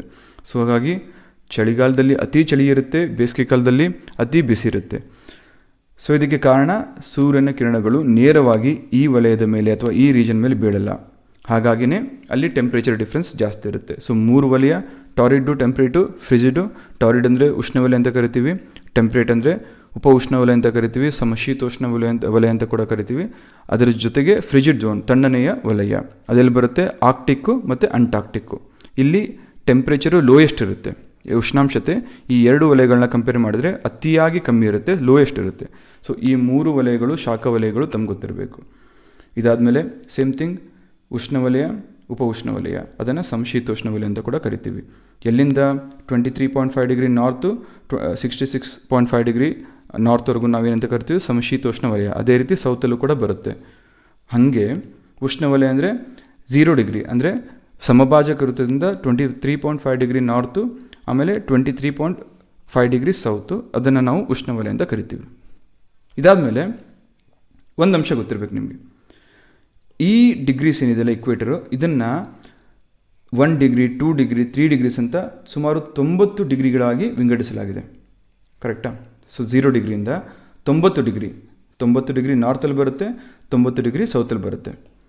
ಹೇಗೆ? ಸಿಂಪಲಾಗಿ ಹೇಳ್ತೀನಿ ಕೇಳಿ. ಇಕ್ವೇಟರ್ ಅಂದರೆ 0 ಡಿಗ್ರಿನ, ಇದನ್ನು ಒಂದು ಟ್ರ್ಯಾಂಗಲ್ ಅಂದ್ಕೊಳ್ಳಿ. ಈ ಟ್ರ್ಯಾಂಗಲಲ್ಲಿ ಎಕ್ಸ್ ಆಕ್ಸಿಕ್ಸು 0 ಡಿಗ್ರಿ, ವೈ ಆಕ್ಸಿಕ್ಸು 90 ಡಿಗ್ರಿ. ಇಲ್ಲಿ 1 ಡಿಗ್ರಿ, 2 ಡಿಗ್ರಿ, 3 ಡಿಗ್ರಿ, 4 ಡಿಗ್ರಿ ಅಂದ್ಕೊಂಡ್ರೆ ಸುಮಾರು 90 ಡಿಗ್ರಿಗಳು, ಇನ್ಕ್ಲೂಡಿಂಗ್ ನಾರ್ತ್ ಪೋಲ್, ಇನ್ಕ್ಲೂಡಿಂಗ್ ಉತ್ತರ ಧ್ರುವ, ನಿಮಗೆ 90 ಡಿಗ್ರಿಗಳು ಬರುತ್ತೆ. ಅದೇ ರೀತಿ ಸೌತಲ್ಲೂ ಕೂಡ 90 ಡಿಗ್ರಿಗಳು ಬರುತ್ತೆ. ಹಾಗಾದರೆ ಟೋಟಲ್ ಆಗಿ ಇರುವಂತಹ ಅಕ್ಷಾಂಶಗಳು ಅಥವಾ ಲ್ಯಾಟಿಟ್ಯೂಡ್ನಲ್ ಲೈನ್ಸ್ ಅಂತ ಏನು ಕರಿತೀವಿ, ಎಷ್ಟಿದೆ ಅಂತ ಕೇಳ್ಬೋದು ನಿಮಗೆ. ಪ್ರಶ್ನೆ UPSCಲಿ ಸಹ ಕೇಳಿದ್ದಾರೆ. ಟೋಟಲ್ ಆಗಿ ಇರುವಂತಹ ಲ್ಯಾಟಿಟ್ಯೂಡ್ನಲ್ ಲೈನ್ಸ್ ಅಲ್ಲ, ಲ್ಯಾಟಿಟ್ಯೂಡ್ಸ್, ಅಕ್ಷಾಂಶಗಳು ಡಿಫ್ರೆನ್ಸ್ ಇದೆ ನೋಡಿ ಇಲ್ಲಿ. ಟೋಟಲ್ ಆಗಿ ಇರುವಂತಹ ಅಕ್ಷಾಂಶಗಳು ಎಷ್ಟು ಅಂತ ಕೇಳಿದ್ರೆ ಎಷ್ಟು? ಈ ಮೇಲ್ಗಡೆ 90, ಕೆಳಗಡೆ 90 ಜೊತೆಗೆ 0 ಡಿಗ್ರಿ ಎಷ್ಟಾಗುತ್ತೆ? 90 + 90 ಪ್ಲಸ್ ಸಮಭಾಜಕ ಒಂದಿದೆಯಲ್ಲ 0 ಡಿಗ್ರಿ ಇಕ್ವೇಟರ್, ಅದನ್ನು ಒಂದು ಸೇರಿಸಿದ್ರೆ 181 ಆಗುತ್ತೆ. 181 ಅಕ್ಷಾಂಶಗಳು ಇದ್ದಾವೆ ನಿಮಗೆ. ಎಷ್ಟು? 181 ಅಕ್ಷಾಂಶಗಳು. ರಿಪೀಟ್ ಮಾಡ್ತೀನಿ ನೋಡಿ. 0 ಡಿಗ್ರಿಯಿಂದ ನಾರ್ತ್ ಪೋಲ್ವರೆಗೂ ಎವ್ರಿ 1 ಡಿಗ್ರಿ ನೀವು 1 ಡಿಗ್ರಿ, 2 ಡಿಗ್ರೀಸ್ ಅಂತ ಈ ಥರ ವಿಜ್ಞಾನಿಗಳು ವಿಭಜನೆ ಮಾಡಿದ್ದಾರೆ. ಸೊ ಉತ್ತರಾರ್ಧಗೋಳದಲ್ಲಿ 90 ಡಿಗ್ರೀಸ್ ಇದ್ದಾವೆ, 90 ಲೈನ್ಸ್ ಇದ್ದಾವೆ. ಅದೇ ರೀತಿ ಸದರ್ನ್ ಹೆಮಿಸ್ಫಿಯರಲ್ಲಿ 90 ಲೈನ್ಸ್ ಇದ್ದಾವೆ. ಅದರ ಜೊತೆಗೆ ಈಕ್ವೇಟರ್ 0 ಡಿಗ್ರಿ, ಆ ಲೈನನ್ನು ಸೇರಿಸಿದ್ರೆ ನಿಮಗೆ, ಆ ಡಿಗ್ರಿಯನ್ನು ಸೇರಿಸಿದ್ರೆ ಟೋಟಲ್ ಆಗಿ ಇರುವಂಥ ಅಕ್ಷಾಂಶಗಳು 181. ಇನ್ನು ಲ್ಯಾಟಿಟ್ಯೂಡ್ ಆಯಿತು ಇಷ್ಟು. ಲ್ಯಾಟಿಟ್ಯೂಡ್ನಲ್ ಲೈನ್ಸ್ ಅಂತ ಇನ್ನೊಂದು ಕಾನ್ಸೆಪ್ಟ್ ಬರುತ್ತೆ. ಲ್ಯಾಟಿಟ್ಯೂಡ್ನಲ್ ಲೈನ್ಸ್ ಅಕ್ಷಾಂಶ ರೇಖೆಗಳು ಅಂತ ಕರಿತೀವಿ. ಇದನ್ನು ಅಕ್ಷಾಂಶ ರೇಖೆಗಳು ಅಂತ ಕರಿತೀವಿ. ಇಲ್ಲಿ ಅಕ್ಷಾಂಶಗಳು ಬೇರೆ, ಅಕ್ಷಾಂಶ ರೇಖೆಗಳು ಬೇರೆ. ರೇಖೆಗಳಂದ್ರೇನು? ಲೈನ್ಸ್ 1, 2, 3, 4 ಅಂತ, ಅಥವಾ ಈ ಥರ ಹೋಗಿ ಈ ಪ್ಯಾರಲೆಲ್ಸ್ ಅಂತ ಅಂದ್ಕೊಳ್ಳೋಣ. 0 ಡಿಗ್ರಿ ಆಯಿತಾ? 0 ಡಿಗ್ರಿ ಆದಮೇಲೆ 1 degrees, 2 degrees, 3 degrees, 4 degrees, 5 degrees, ಇದೇ ಥರ 90ನೇ ಡಿಗ್ರಿವರೆಗೂ ಬರುತ್ತೆ. ಬಟ್ ಒಂದು ಅಬ್ಸರ್ವ್ ಮಾಡಿ ಸ್ನೇಹಿತರೆ, ಇಲ್ಲಿ 90 ಡಿಗ್ರಿ ಏನು ಬರುತ್ತಲ್ಲ, ಇದು ಲೈನ್ ಅಲ್ಲ, ಇದು ಪಾಯಿಂಟ್, ಇದು ರೆಫರೆನ್ಸ್ ಪಾಯಿಂಟ್, ಒಂದು ಬಿಂದು. ಹಾಗಾಗಿ 90 ಡಿಗ್ರಿ ಏನಿದೆಯಲ್ಲ ಅದನ್ನು ನಾವು ಲೈನ್ ಅಂತ ಕನ್ಸಿಡರ್ ಮಾಡೋಕ್ಕಾಗಲ್ಲ ಅಥವಾ ರೇಖೆ ಅಂತ ಕನ್ಸಿಡರ್ ಮಾಡೋಕ್ಕಾಗಲ್ಲ. ಅದೇ ರೀತಿ ಉತ್ತರ ಧ್ರುವ ದಕ್ಷಿಣ ಧ್ರುವದಲ್ಲಿ ಇರುವಂತಹ 90 ಡಿಗ್ರಿ ನಾರ್ತು 90 ಡಿಗ್ರಿ ಸೌತ್ನ ಎರಡು ತೆಗೆದುಬಿಡ್ಬೋದು ನಾವು. 181 ಅಕ್ಷಾಂಶಗಳಲ್ಲಿ 90 ಡಿಗ್ರಿ ನಾರ್ತ್ ಒಂದು 90 ಡಿಗ್ರಿ ಸೌತ್ ಒಂದು ಎರಡನ್ನು ತೆಗೆದ್ರೆ 179 ಉಳಿತು. ಸೊ ಇದೇನು ಲ್ಯಾಟಿಟ್ಯೂಡಿನಲ್ ಲೈನ್ಸ್ ಅಂದರೆ ಅಕ್ಷಾಂಶ ರೇಖೆಗಳು. ನಿಮಗೆ ಪರೀಕ್ಷೆಯಲ್ಲಿ ಕೇಳಿದರೆ ಕನ್ಫ್ಯೂಸ್ ಮಾಡ್ಕೋಬಾರ್ದು. ಅಕ್ಷಾಂಶ ರೇಖೆಗಳು ಎಷ್ಟು ಅಂತ ಕೇಳಿದ್ರೆ 179 ಅಥವಾ ಟೋಟಲ್ ಇರುವಂತಹ ಲ್ಯಾಟಿಟ್ಯೂಡ್ಸ್ ಅಥವಾ ಅಕ್ಷಾಂಶಗಳು ಎಷ್ಟು ಅಂತ ಕೇಳಿದ್ರೆ 181. 90 ಪ್ಲಸ್ ಇಕ್ವೇಟರ್ ಒಂದು ಸೊ 181. ಅಕ್ಷಾಂಶ ರೇಖೆಗಳು 179, ಅಕ್ಷಾಂಶಗಳು 181. ಇದನ್ನು ಕ್ಲಿಯರ್ ಕಟ್ಟಾಗಿ ಅರ್ಥ ಮಾಡ್ಕೋಬೇಕು, ಯಾವುದೇ ಕಾರಣಕ್ಕೂ ಕನ್ಫ್ಯೂಸ್ ಮಾಡ್ಕೋಬಾರ್ದು. ಅಕ್ಷಾಂಶ ಅರ್ಥ ಆಯ್ತಲ್ಲ. ಇನ್ನು ಅಕ್ಷಾಂಶದ ಆಧಾರದ ಮೇಲೆ ಅದರ ಜೊತೆಗೆ ಲಾಂಗಿಟ್ಯೂಡ್ ಅಥವಾ ರೇಖಾಂಶ ಏನಕ್ಕೆ ಅಧ್ಯಯನ ಮಾಡಬೇಕು? ಸಿಂಪಲ್. ಇವಾಗ ನಾನೊಂದು ಪಾಯಿಂಟ್ ಹೇಳ್ತೀನಿ ನಿಮಗೆ. ಲ್ಯಾಟಿಟ್ಯೂಡ್ ಗೊತ್ತಾಯ್ತಲ್ಲ, ಲ್ಯಾಟಿಟ್ಯೂಡ್ ಆಧಾರದ ಮೇಲೆ 23.5 ಡಿಗ್ರಿಗೆ ನೀನು ಹೋಗು ಅಂತ ಹೇಳ್ತೀನಿ. ಸೊ ನನ್ನ ಪ್ರಕಾರ 23.5 ಡಿಗ್ರಿಯಲ್ಲಿ ಗುಜರಾತ್ ಇದೆ. ಸೊ ನಾನು ನಿಮ್ಮನ್ನು ಗುಜರಾತ್ಗೆ ಕಳಿಸ್ಬೇಕಾಗಿದೆ. ಅದಕ್ಕೆ ನಾನು ಏನು ಹೇಳ್ತೀನಿ, ಸರ್ ಇಲ್ಲಿಂದ ಇಕ್ವೇಟರ್ ಅಥವಾ ಸಮಭಾಜಕದಿಂದ ನೀವು 23.5 ಡಿಗ್ರೀಸ್ಗೆ ಹೋಗಿ ಅಲ್ಲಿ ದ್ವಾರಕ ಅನ್ನೋ ಒಂದು ಊರು ಬರುತ್ತೆ ಗುಜರಾತಲ್ಲಿದೆ ಅಂತ ನಾನು ಹೇಳ್ತೀನಿ. ಬಟ್ ಎಕ್ಸಾಕ್ಟ್ಲಿ 23.5 ಡಿಗ್ರಿಲಿ ಎಲ್ಲಿ ಅಂತ ಹೋಗ್ಬೇಕು ನೀವು? ಯಾಕಂದರೆ ಭಾರತದಲ್ಲೇ ಈ ಒಂದು ಕರ್ಕಾಟಕ ಸಂಕ್ರಾಂತಿ ವೃತ್ತದ ಮೇಲೆ ಸುಮಾರು 8 ರಾಜ್ಯಗಳಿದ್ದಾವೆ. ಗುಜರಾತು, ರಾಜಸ್ಥಾನ, ಮಧ್ಯಪ್ರದೇಶ, ತ್ರಿಪುರಾ, ಸೊ ಈ ಥರ 8 ರಾಜ್ಯಗಳಿದ್ದಾವೆ. ಸೊ ಎಕ್ಸಾಕ್ಟ್ಲಿ ಇದೇ ಸ್ಥಾನಕ್ಕೆ ಹೋಗಬೇಕು ಅಂತ ನಿಮ್ಗೆ ಹೇಗೆ ಗೊತ್ತಾಗುತ್ತೆ? ಗೊತ್ತಾಗಲ್ಲ. ಹೆಸರು ಗೊತ್ತಿಲ್ಲ ಅಂದ್ಕೊಳ್ಳಿ. ಗುಜರಾತಲ್ಲಿ ದ್ವಾರಕಕ್ಕೆ ನಾನು ನಿಮ್ಗೆ ಕಳಿಸ್ಬೇಕು. ಬರೀ 23.5 ಡಿಗ್ರಿಯಲ್ಲಿ ಈ ಒಂದು ಸ್ಥಳಕ್ಕೆ ಹೋಗು ಅಂತ ಹೇಳ್ತೀನಿ. So it is very difficult ಅಲ್ಲ. ಯಾಕೆ ಹೇಗೆ ಆ ಥರ ಹೋಗಬೇಕು ಅಂತ ಗೊತ್ತಾಗಲ್ಲ ನಿಮಗೆ. ಅಂತಹ ಸಂದರ್ಭದಲ್ಲಿ ನಮಗೆ ಲಾಂಗಿಟ್ಯೂಡ್ ಅವಶ್ಯಕತೆ ಬೀಳುತ್ತೆ. ಸೊ ಲಾಂಗಿಟ್ಯೂಡ್ ಲ್ಯಾಟಿಟ್ಯೂಡ್ ಎರಡೂ ಒಟ್ಟಿಗೆ ಸೇರಿಕೊಂಡಾಗ ಮಾತ್ರ ನಾವು ಒಂದು ನಿರ್ದಿಷ್ಟವಾದ ಸ್ಥಳಕ್ಕೆ ಹೋಗ್ಬೋದು. ಹಾಗಾದರೆ ಏನು ರೇಖಾಂಶಗಳು ಅಂದರೆ? ಲಾಂಗಿಟ್ಯೂಡ್ಸ್ ಅಂತ ಕರಿತೀವಿ ಇಂಗ್ಲೀಷಲ್ಲಿ. ಲಾಂಗಿಟ್ಯೂಡ್ಸ್ ಅಂದರೆ ಏನು? ಲ್ಯಾಟಿಟ್ಯೂಡ್ಸ್ ಅಂದರೆ ಅಕ್ಷಾಂಶ ಅಂದರೆ ಭೂಮಿಯನ್ನು ಅಡ್ಡ ನೀವು ಅರ್ಧ ಭಾಗ ಕತ್ತರಿಸಿದಾಗ ಸಿಗುವಂತಹ ಪ್ಯಾರಲಲ್ ಲೈನ್ಸ್, ಸಮಾನಾಂತರಗಳಿಗೆ ನಾವು ಅಕ್ಷಾಂಶಗಳು ಅಂತ ಕರಿತೀವಿ. ಅದೇ ರೀತಿ ಭೂಮಿಯನ್ನು ನೀವು ಉದ್ದ ಕತ್ತರಿಸಿದ್ರೆ ಸಿಗುವಂಥ ಲೈನ್ಸು ಲಾಂಗಿಟ್ಯೂಡ್ಸ್. ಲಾಂಗ್ ಅಂದರೆ ಲಾಂಗ್ ಲೈನ್ಸ್. ಸೊ ಲಾಂಗಿಟ್ಯೂಡ್ಸ್ ರೇಖಾಂಶಗಳು. ಭೂಮಿಯನ್ನು ಉದ್ದ ನೀವು ಕತ್ತರಿಸಿದ್ರೆ 90 ಡಿಗ್ರಿ ಆ್ಯಂಗಲ್ಸಲ್ಲಿ ನಿಮಗೆ ಸಿಗುವಂತಹ ರೇಖೆಗಳನ್ನು ನಾವು ರೇಖಾಂಶಗಳು ಅಂತ ಕರಿತೀವಿ. ಹಾಗಾದರೆ ಇದರ ಪ್ರಮುಖ ಲಕ್ಷಣಗಳೇನು? ಯಾವುದೇ ಒಂದು ರೇಖಾಂಶ ತೆಗೆದುಕೊಂಡ್ರೆ ಮೊದಲನೇದಾಗಿ ಅದು ಅರ್ಧ ವೃತ್ತ ಆಗಿರುತ್ತೆ, ಸೆಮಿ ಸರ್ಕಲ್ ಆಗಿರುತ್ತೆ. ಸರ್ಕಲ್ ಅಂದರೆ ಇದು ಒಂದು ಪೂರ್ಣ ವೃತ್ತ, ಅರ್ಧ ವೃತ್ತ ಅಂದರೆ ಸೆಮಿ ಸರ್ಕಲ್. ಸೊ ಪ್ರತಿಯೊಂದು ರೇಖಾಂಶ ತೆಗೆದುಕೊಂಡ್ರೆ ಅದು ಮೊದಲನೇ ಫೀಚರು ಅರ್ಧ ವೃತ್ತ ಆಗಿರುತ್ತೆ. ಅರ್ಥ ಆಯ್ತಾ? ಇದು ಮೊದಲನೇ ಪಾಯಿಂಟು. ಎರಡನೇದು, ಎಲ್ಲ ರೇಖಾಂಶಗಳು, ಎಷ್ಟು ರೇಖಾಂಶ ಇದೆ ಅಂತ ಆಮೇಲೆ ಹೇಳ್ತೀನಿ, ಸದ್ಯಕ್ಕೆ ನೆನ್ಪಿಟ್ಕೊಳ್ಳಿ. ಎಲ್ಲ ರೇಖಾಂಶಗಳು, ಭೂಮಿ ಮೇಲೆ ನಾವು ವಿಭಜನೆ ಮಾಡಿರುವಂಥ ಎಲ್ಲ ರೇಖಾಂಶಗಳು ಒಂದೇ ಉದ್ದ ಹೊಂದಿರ್ತವೆ, ಒಂದೇ ಲೆಂತ್ ಹೊಂದಿರುತ್ತೆ. ಆಮೇಲೆ ಪ್ರತಿ ರೇಖಾಂಶವು ನಾರ್ತ್ ಪೋಲ್, ಭೂಮಿಯ ಉತ್ತರ ಧ್ರುವದಿಂದ ದಕ್ಷಿಣ ಧ್ರುವಕ್ಕೆ ಹೋಗುತ್ತೆ. ಆ ಹಾಯ್ದು ಹೋಗುವ ಸಂದರ್ಭದಲ್ಲಿ ಸಮಭಾಜಕ ವೃತ್ತವನ್ನು ಭೇದಿಸಿಕೊಂಡು ಅಥವಾ ಸಮಭಾಜಕ ವೃತ್ತದ ಮೇಲೆ ಹಾಯ್ದು ಹೋಗುತ್ತೆ. ನೆನಪಿರಲಿ, ಎಲ್ಲ ರೇಖಾಂಶಗಳು ಅರ್ಧ ವೃತ್ತಗಳಾಗಿರ್ತವೆ. ಅದಾದ ನಂತರ ಒಂದೇ ತೆರನಾದಂತಹ ಲೆಂತ್ ಅಥವಾ ಉದ್ದವನ್ನು ಹೊಂದಿರ್ತವೆ. ಅದಾದಮೇಲೆ ಪ್ರತಿಯೊಂದು ರೇಖಾಂಶವು ನಾರ್ದರ್ನ್ ಪೋಲ್ ಅಥವಾ ಉತ್ತರ ಧ್ರುವದಲ್ಲಿ ಶುರುವಾಗಿ ಸಮಭಾಜಕ ವೃತ್ತದ ಮೇಲೆ ಹಾಯ್ದು ಹೋಗಿ ಕೊನೆಗೆ ದಕ್ಷಿಣ ಧ್ರುವವನ್ನು ಸೇರಿಕೊಳ್ತವೆ. ಇದು 3 ಪ್ರಮುಖ ಅಂಶಗಳು. ಅದಾದಮೇಲೆ ರೇಖಾಂಶಗಳನ್ನು ನಾವು ಮೆರಿಡಿಯನ್ ಅಂತ ಸಹ ಕರಿತೀವಿ. ಯಾಕೆ ಮೆರಿಡಿಯನ್? ಮೆರಿಡಿಯನ್ ಅಂದರೆ ಒಂದು ದಿನವನ್ನು ಈಕ್ವಲ್ ಆಗಿ, ಒಂದು ದಿನವನ್ನು ಎಕ್ಸಾಕ್ಟಾಗಿ ವಿಭಜನೆ ಮಾಡ್ತವೆ. ಅದೇ ರೀತಿ ನೀವು ಲ್ಯಾಟಿಟ್ಯೂಡ್ಸ್ ಅಥವಾ ಸಮಾನಾಂತರಗಳು ಅಥವಾ ಅಕ್ಷಾಂಶಗಳನ್ನು ಮೆರಿಡಿಯನ್ ಅಂತ ಕರೆಯೋಕ್ಕಾಗತ್ತಾ? ಇಲ್ಲ. ಯಾಕಂದರೆ ಒಂದು ದಿನವನ್ನು ಕರೆಕ್ಟಾಗಿ ಡಿವೈಡ್ ಮಾಡೋಕ್ಕೆ ಸಾಧ್ಯ ಆಗಲ್ಲ ಯಾವುದು ಅಕ್ಷಾಂಶಗಳ ಕೈಯಿಂದ. ವೆರಾಸ್ ರೇಖಾಂಶಗಳು ಒಂದು ದಿನವನ್ನು ಈಕ್ವಲ್ ಆಗಿ ಡಿವೈಡ್ ಮಾಡ್ತವೆ. ಹಾಗಾಗಿ ಅದನ್ನು ನಾವು ಮೆರಿಡಿಯನ್ ಅಂತ ಕರಿತೀವಿ. ನೆಕ್ಸ್ಟು, ಸಮಭಾಜಕ ವೃತ್ತದಿಂದ ಧ್ರುವದ ಕಡೆಗೆ ಹೋದಂತೆ 2 ರೇಖಾಂಶಗಳ ಅಂತರವು ನಿಧಾನವಾಗಿ ಕಡಿಮೆ ಆಗ್ತಾ ಹೋಗುತ್ತೆ. ಈಕ್ವೇಟರ್ ಗೊತ್ತಲ್ಲ, ಸಮಭಾಜಕ ವೃತ್ತ. ಸಮಭಾಜಕ ವೃತ್ತದ ಮೇಲೆ 2 ಮೆರಿಡಿಯನ್, ಇದೊಂದು ಅಂದ್ಕೊಳ್ಳಿ, ಇದೊಂದು ಅಂದ್ಕೊಳ್ಳಿ. ಈ 2 ರೇಖಾಂಶಗಳ ಮಧ್ಯೆ ವಿಜ್ಞಾನಿಗಳು ಇಟ್ಟಿರುವಂಥ ಡಿಸ್ಟೆನ್ಸ್ ಎಷ್ಟು ಗೊತ್ತಾ? 111 ಕಿಲೋಮೀಟರ್. ಸೊ ಇಷ್ಟು 111 ಕಿಲೋಮೀಟರ್ ಇದೆ. ಇದು ಹೋಗ್ತಾ ಹೋದಂಗೆಲ್ಲ ಈ ಡಿಸ್ಟೆನ್ಸ್ ಕಮ್ಮಿ ಆಗ್ತಾ ಹೋಗುತ್ತಲ್ಲ, 111 ಇದ್ದರೆ 110 ಆಗುತ್ತೆ, ಸ್ವಲ್ಪ ಮೇಲೆ ಹೋಗಿ 109 ಆಗುತ್ತೆ, 108 ಆಗುತ್ತೆ. ಆ ಥರ ಆಗ್ತಾ ಉತ್ತರ ಧ್ರುವಕ್ಕೆ ಹೋದಾಗ ಕಂಪ್ಲೀಟಾಗಿ 0 ಆಗುತ್ತೆ ಅಲ್ಲಿ. ಯಾಕಂದರೆ 2 ರೇಖಾಂಶಗಳು ಬಂದು ಜಾಯ್ನ್ ಆಗ್ತವೆ ಅಲ್ಲಿ. ಸೊ ಇಲ್ಲಿ ಡಿಸ್ಟೆನ್ಸ್ ಏನೂ ಇರೋಲ್ಲ, 0 ಆಗುತ್ತೆ. ಸೊ ಹಾಗಾಗಿ ಈಕ್ವೇಟರ್ ಮೇಲೆ 2 ರೇಖಾಂಶಗಳ ಮಧ್ಯೆ ಡಿಸ್ಟೆನ್ಸು 111 ಕಿಲೋಮೀಟರ್ ಇರುತ್ತೆ. ವೆರಾಸ್ ಉತ್ತರ ಧ್ರುವಕ್ಕೆ ಅಥವಾ ನಾರ್ತ್ ಪೋಲ್ಗೆ ಹೋದಾಗ ಅಲ್ಲಿ ಡಿಸ್ಟೆನ್ಸ್ 0 ಆಗುತ್ತೆ. ಇದು 4ನೇ ಅಂಶ ಪ್ರಮುಖವಾಗಿ ನೆನ್ಬಿಟ್ಕೋಬೇಕು. ಇದಾದಮೇಲೆ ರೇಖಾಂಶ ಅಂತ ಹೇಳಿದ್ವಿ. ಇವಾಗ ಅಕ್ಷಾಂಶ ನೋಡುವಾಗ ನಮಗೆ ಒಂದು ರೆಫರೆನ್ಸ್ ಪಾಯಿಂಟ್ ಇತ್ತಲ್ಲ, ಯಾವುದು ಸಮಭಾಜಕ ವೃತ್ತ 0 ಡಿಗ್ರಿ ಅಂತ ಕರೆದ್ವಿ. ಇದರ ಉತ್ತರಾರ್ಧಗೋಳದಲ್ಲಿ ಬರುವಂತಹ ರೇಖೆಗಳನ್ನು ನಾವು ನಾರ್ತ್ ಅಂತ ಕ್ಲಾಸಿಫೈ ಮಾಡಿದ್ವಿ. 23.5 degree north, 66.5 degree north, 90 degree north ಅಂತ. ಅದೇ ರೀತಿ ಸೌತಲ್ಲಿ ದಕ್ಷಿಣಾರ್ಧಗೋಳದಲ್ಲಿ ಬರುವಂತಹ ವೃತ್ತಗಳನ್ನು ನಾವು 23.5 ಡಿಗ್ರಿ ಸೌತ್, 66.5 ಡಿಗ್ರಿ ಸೌತ್ ಜೊತೆಗೆ 90 ಡಿಗ್ರಿ ಸೌತ್ ಅಂತ ವಿಭಜನೆ ಮಾಡ್ಕೊಂಡ್ವಿ. ರೆಫರೆನ್ಸ್ ಪಾಯಿಂಟ್ ಏನಾಗಿತ್ತು? 0 ಡಿಗ್ರಿ ಆಗಿತ್ತು. 0 ಡಿಗ್ರಿ ಏನಕ್ಕೆ? ಈ ಇಕ್ವೇಟರ್ ಅಥವಾ ಸಮಭಾಜಕ ವೃತ್ತ ಭೂಮಿಯನ್ನು 2 ಈಕ್ವಲ್ ಪಾರ್ಟ್ಸ್ ಅಥವಾ 2 ಭಾಗಗಳನ್ನಾಗಿ ವಿಭಜನೆ ಮಾಡಿತ್ತು. ಅದೇ ರೀತಿ ಇವಾಗ ನಮಗೆ ರೇಖಾಂಶದಲ್ಲೂ ಒಂದು ರೆಫರೆನ್ಸ್ ಪಾಯಿಂಟ್ ಬೇಕಲ್ವಾ? ಸೊ ಈ ರೆಫರೆನ್ಸ್ ಪಾಯಿಂಟ್ ಯಾರು ಕಂಡುಹಿಡಿದ್ರು? ಬ್ರಿಟಿಷರು ಕಂಡುಹಿಡಿದ್ರು. ಬ್ರಿಟಿಷರು ಸೈಂಟಿಫಿಕಲಿ ವಿಜ್ಞಾನದಲ್ಲಿ ಮುಂದುವರೆದಂಥ ಕಾಲದಲ್ಲಿ ಈ ಪ್ರೈಮ್ ಮೆರಿಡಿಯನ್ ತಮ್ಮ ದೇಶದ ಮುಖಾಂತರನೇ ಹೋಗಲಿ ಅಂತ ಹೇಳ್ಬಿಟ್ಟು ಡಿಸೈಡ್ ಮಾಡಿ ಇಂಗ್ಲೆಂಡ್ನಲ್ಲಿ ಇರುವಂತಹ ಗ್ರೀನ್ವಿಚ್, ಯಾವುದು ಗ್ರೀನ್ವಿಚ್ ಅಂತ ಬರುತ್ತೆ, ಗ್ರೀನ್ವಿಚ್, ಈ ಒಂದು ಸ್ಥಳದ ಮುಖಾಂತರ ಹಾಯ್ದು ಹೋಗುವ ಒಂದು ರೆಮಿಡಿಯನ್ನ ಅಥವಾ ಮೆರಿಡಿಯನ್ನ ಪ್ರೈಮ್ ಮೆರಿಡಿಯನ್ ಅಂತ ಗುರುತಿಸ್ತಾರೆ. ಇದರ ಡಿಗ್ರಿ ಎಷ್ಟಪ್ಪ? 0 degree. So 0 degree prime meridian ಇಂಗ್ಲೆಂಡ್ನ ಗ್ರೀನ್ವಿಚ್ ನಗರದ ಮುಖಾಂತರ ಹಾಯ್ದು ಹೋಗುತ್ತದೆ. ಸೊ ಇದನ್ನು ಗ್ರೀನ್ವಿಚ್ ಅಥವಾ ಗ್ರೀನಿಚ್ ಅಂತ ಕೂಡ ಕನ್ನಡದಲ್ಲಿ ಕರೀತಾರೆ. ಸೊ ಈ ಗ್ರೀನ್ವಿಚ್ ಈಸ್ಟಲ್ಲಿ ಪೂರ್ವದಲ್ಲಿ ನೀವು ಹೋದರೆ ನಿಮಗೆ 180 ಲೈನ್ಗಳು ಸಿಗುತ್ತೆ.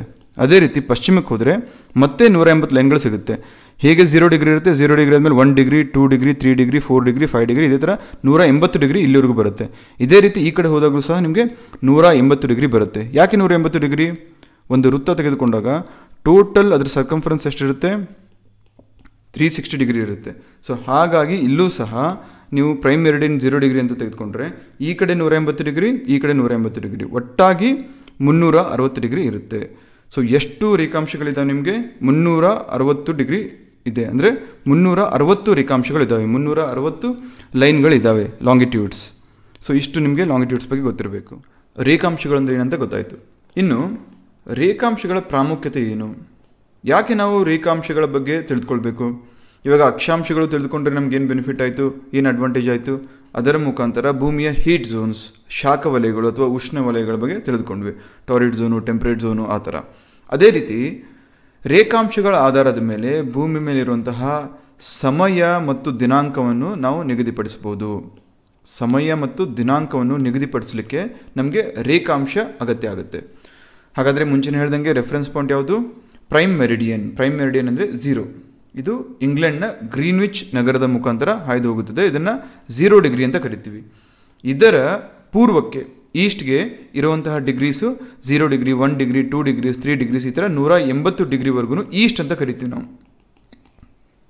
0 degree, 1 degree East, 2 degree East, ಆ ಥರ 30 degree East, 60 degree East, 90 degree East, 120 degree East, ಜೊತೆಗೆ 180 ಡಿಗ್ರಿ ಈಸ್ಟ್ ಅಂತ ಕರಿತೀವಿ. ಅದೇ ರೀತಿ ನೀವು ಪಶ್ಚಿಮಕ್ಕೆ ಹೋದಾಗ ಬರುವಂತಹ ಡಿಗ್ರೀಸ್ನ 30 degree west, 60 degree west, 90 degree west, 120 degree west, 150 degree west, ಜೊತೆಗೆ 180 ಡಿಗ್ರಿ ವೆಸ್ಟ್ ಏನು ಬರುತ್ತಲ್ಲ, 180 ಡಿಗ್ರಿ ವೆಸ್ಟು ಮತ್ತು 180 ಡಿಗ್ರಿ ಈಸ್ಟು ಎರಡೂ ಒಂದೇ ಪಾಯಿಂಟು.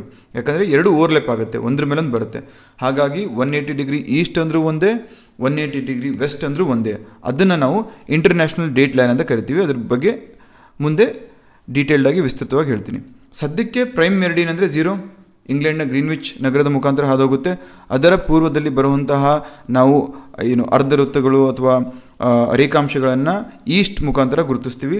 ಅದರ ವೆಸ್ಟಲ್ಲಿ ಬರುವಂತಹ, ಪಶ್ಚಿಮದಲ್ಲಿ ಬರುವಂತಹ ಡಿಗ್ರೀಸ್ನ ನಾವು ವೆಸ್ಟ್ ಅಂತ ಗುರುತಿಸ್ತೀವಿ. 30 ಡಿಗ್ರಿ, 60 ಡಿಗ್ರಿ, ಈ ಥರ. ಸೊ ಇನ್ನು ಇಲ್ಲಿ ಸ್ವಲ್ಪ ಮೆಥಮೆಟಿಕ್ಸ್ ಬೇಕಾಗುತ್ತೆ.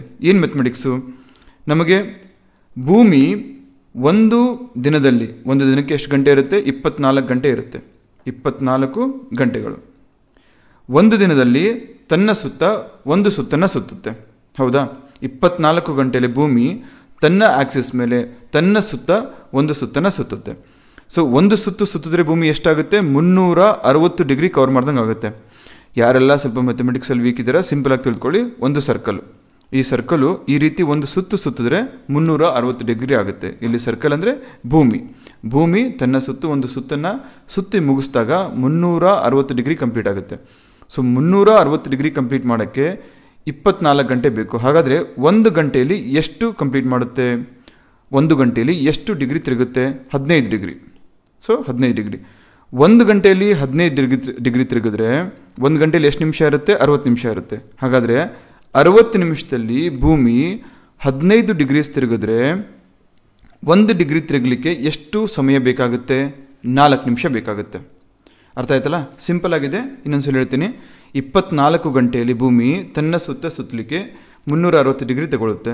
ಸೊ 360 ಡಿಗ್ರಿ ಅಂದರೆ 24 ಗಂಟೆಯಲ್ಲಿ 360 ಡಿಗ್ರಿ ಸುತ್ತಿದ್ರೆ 1 ಗಂಟೆಯಲ್ಲಿ ಎಷ್ಟು ಡಿಗ್ರಿ ಸುತ್ತುತ್ತೆ? 15 ಡಿಗ್ರಿ ಸುತ್ತುತ್ತೆ.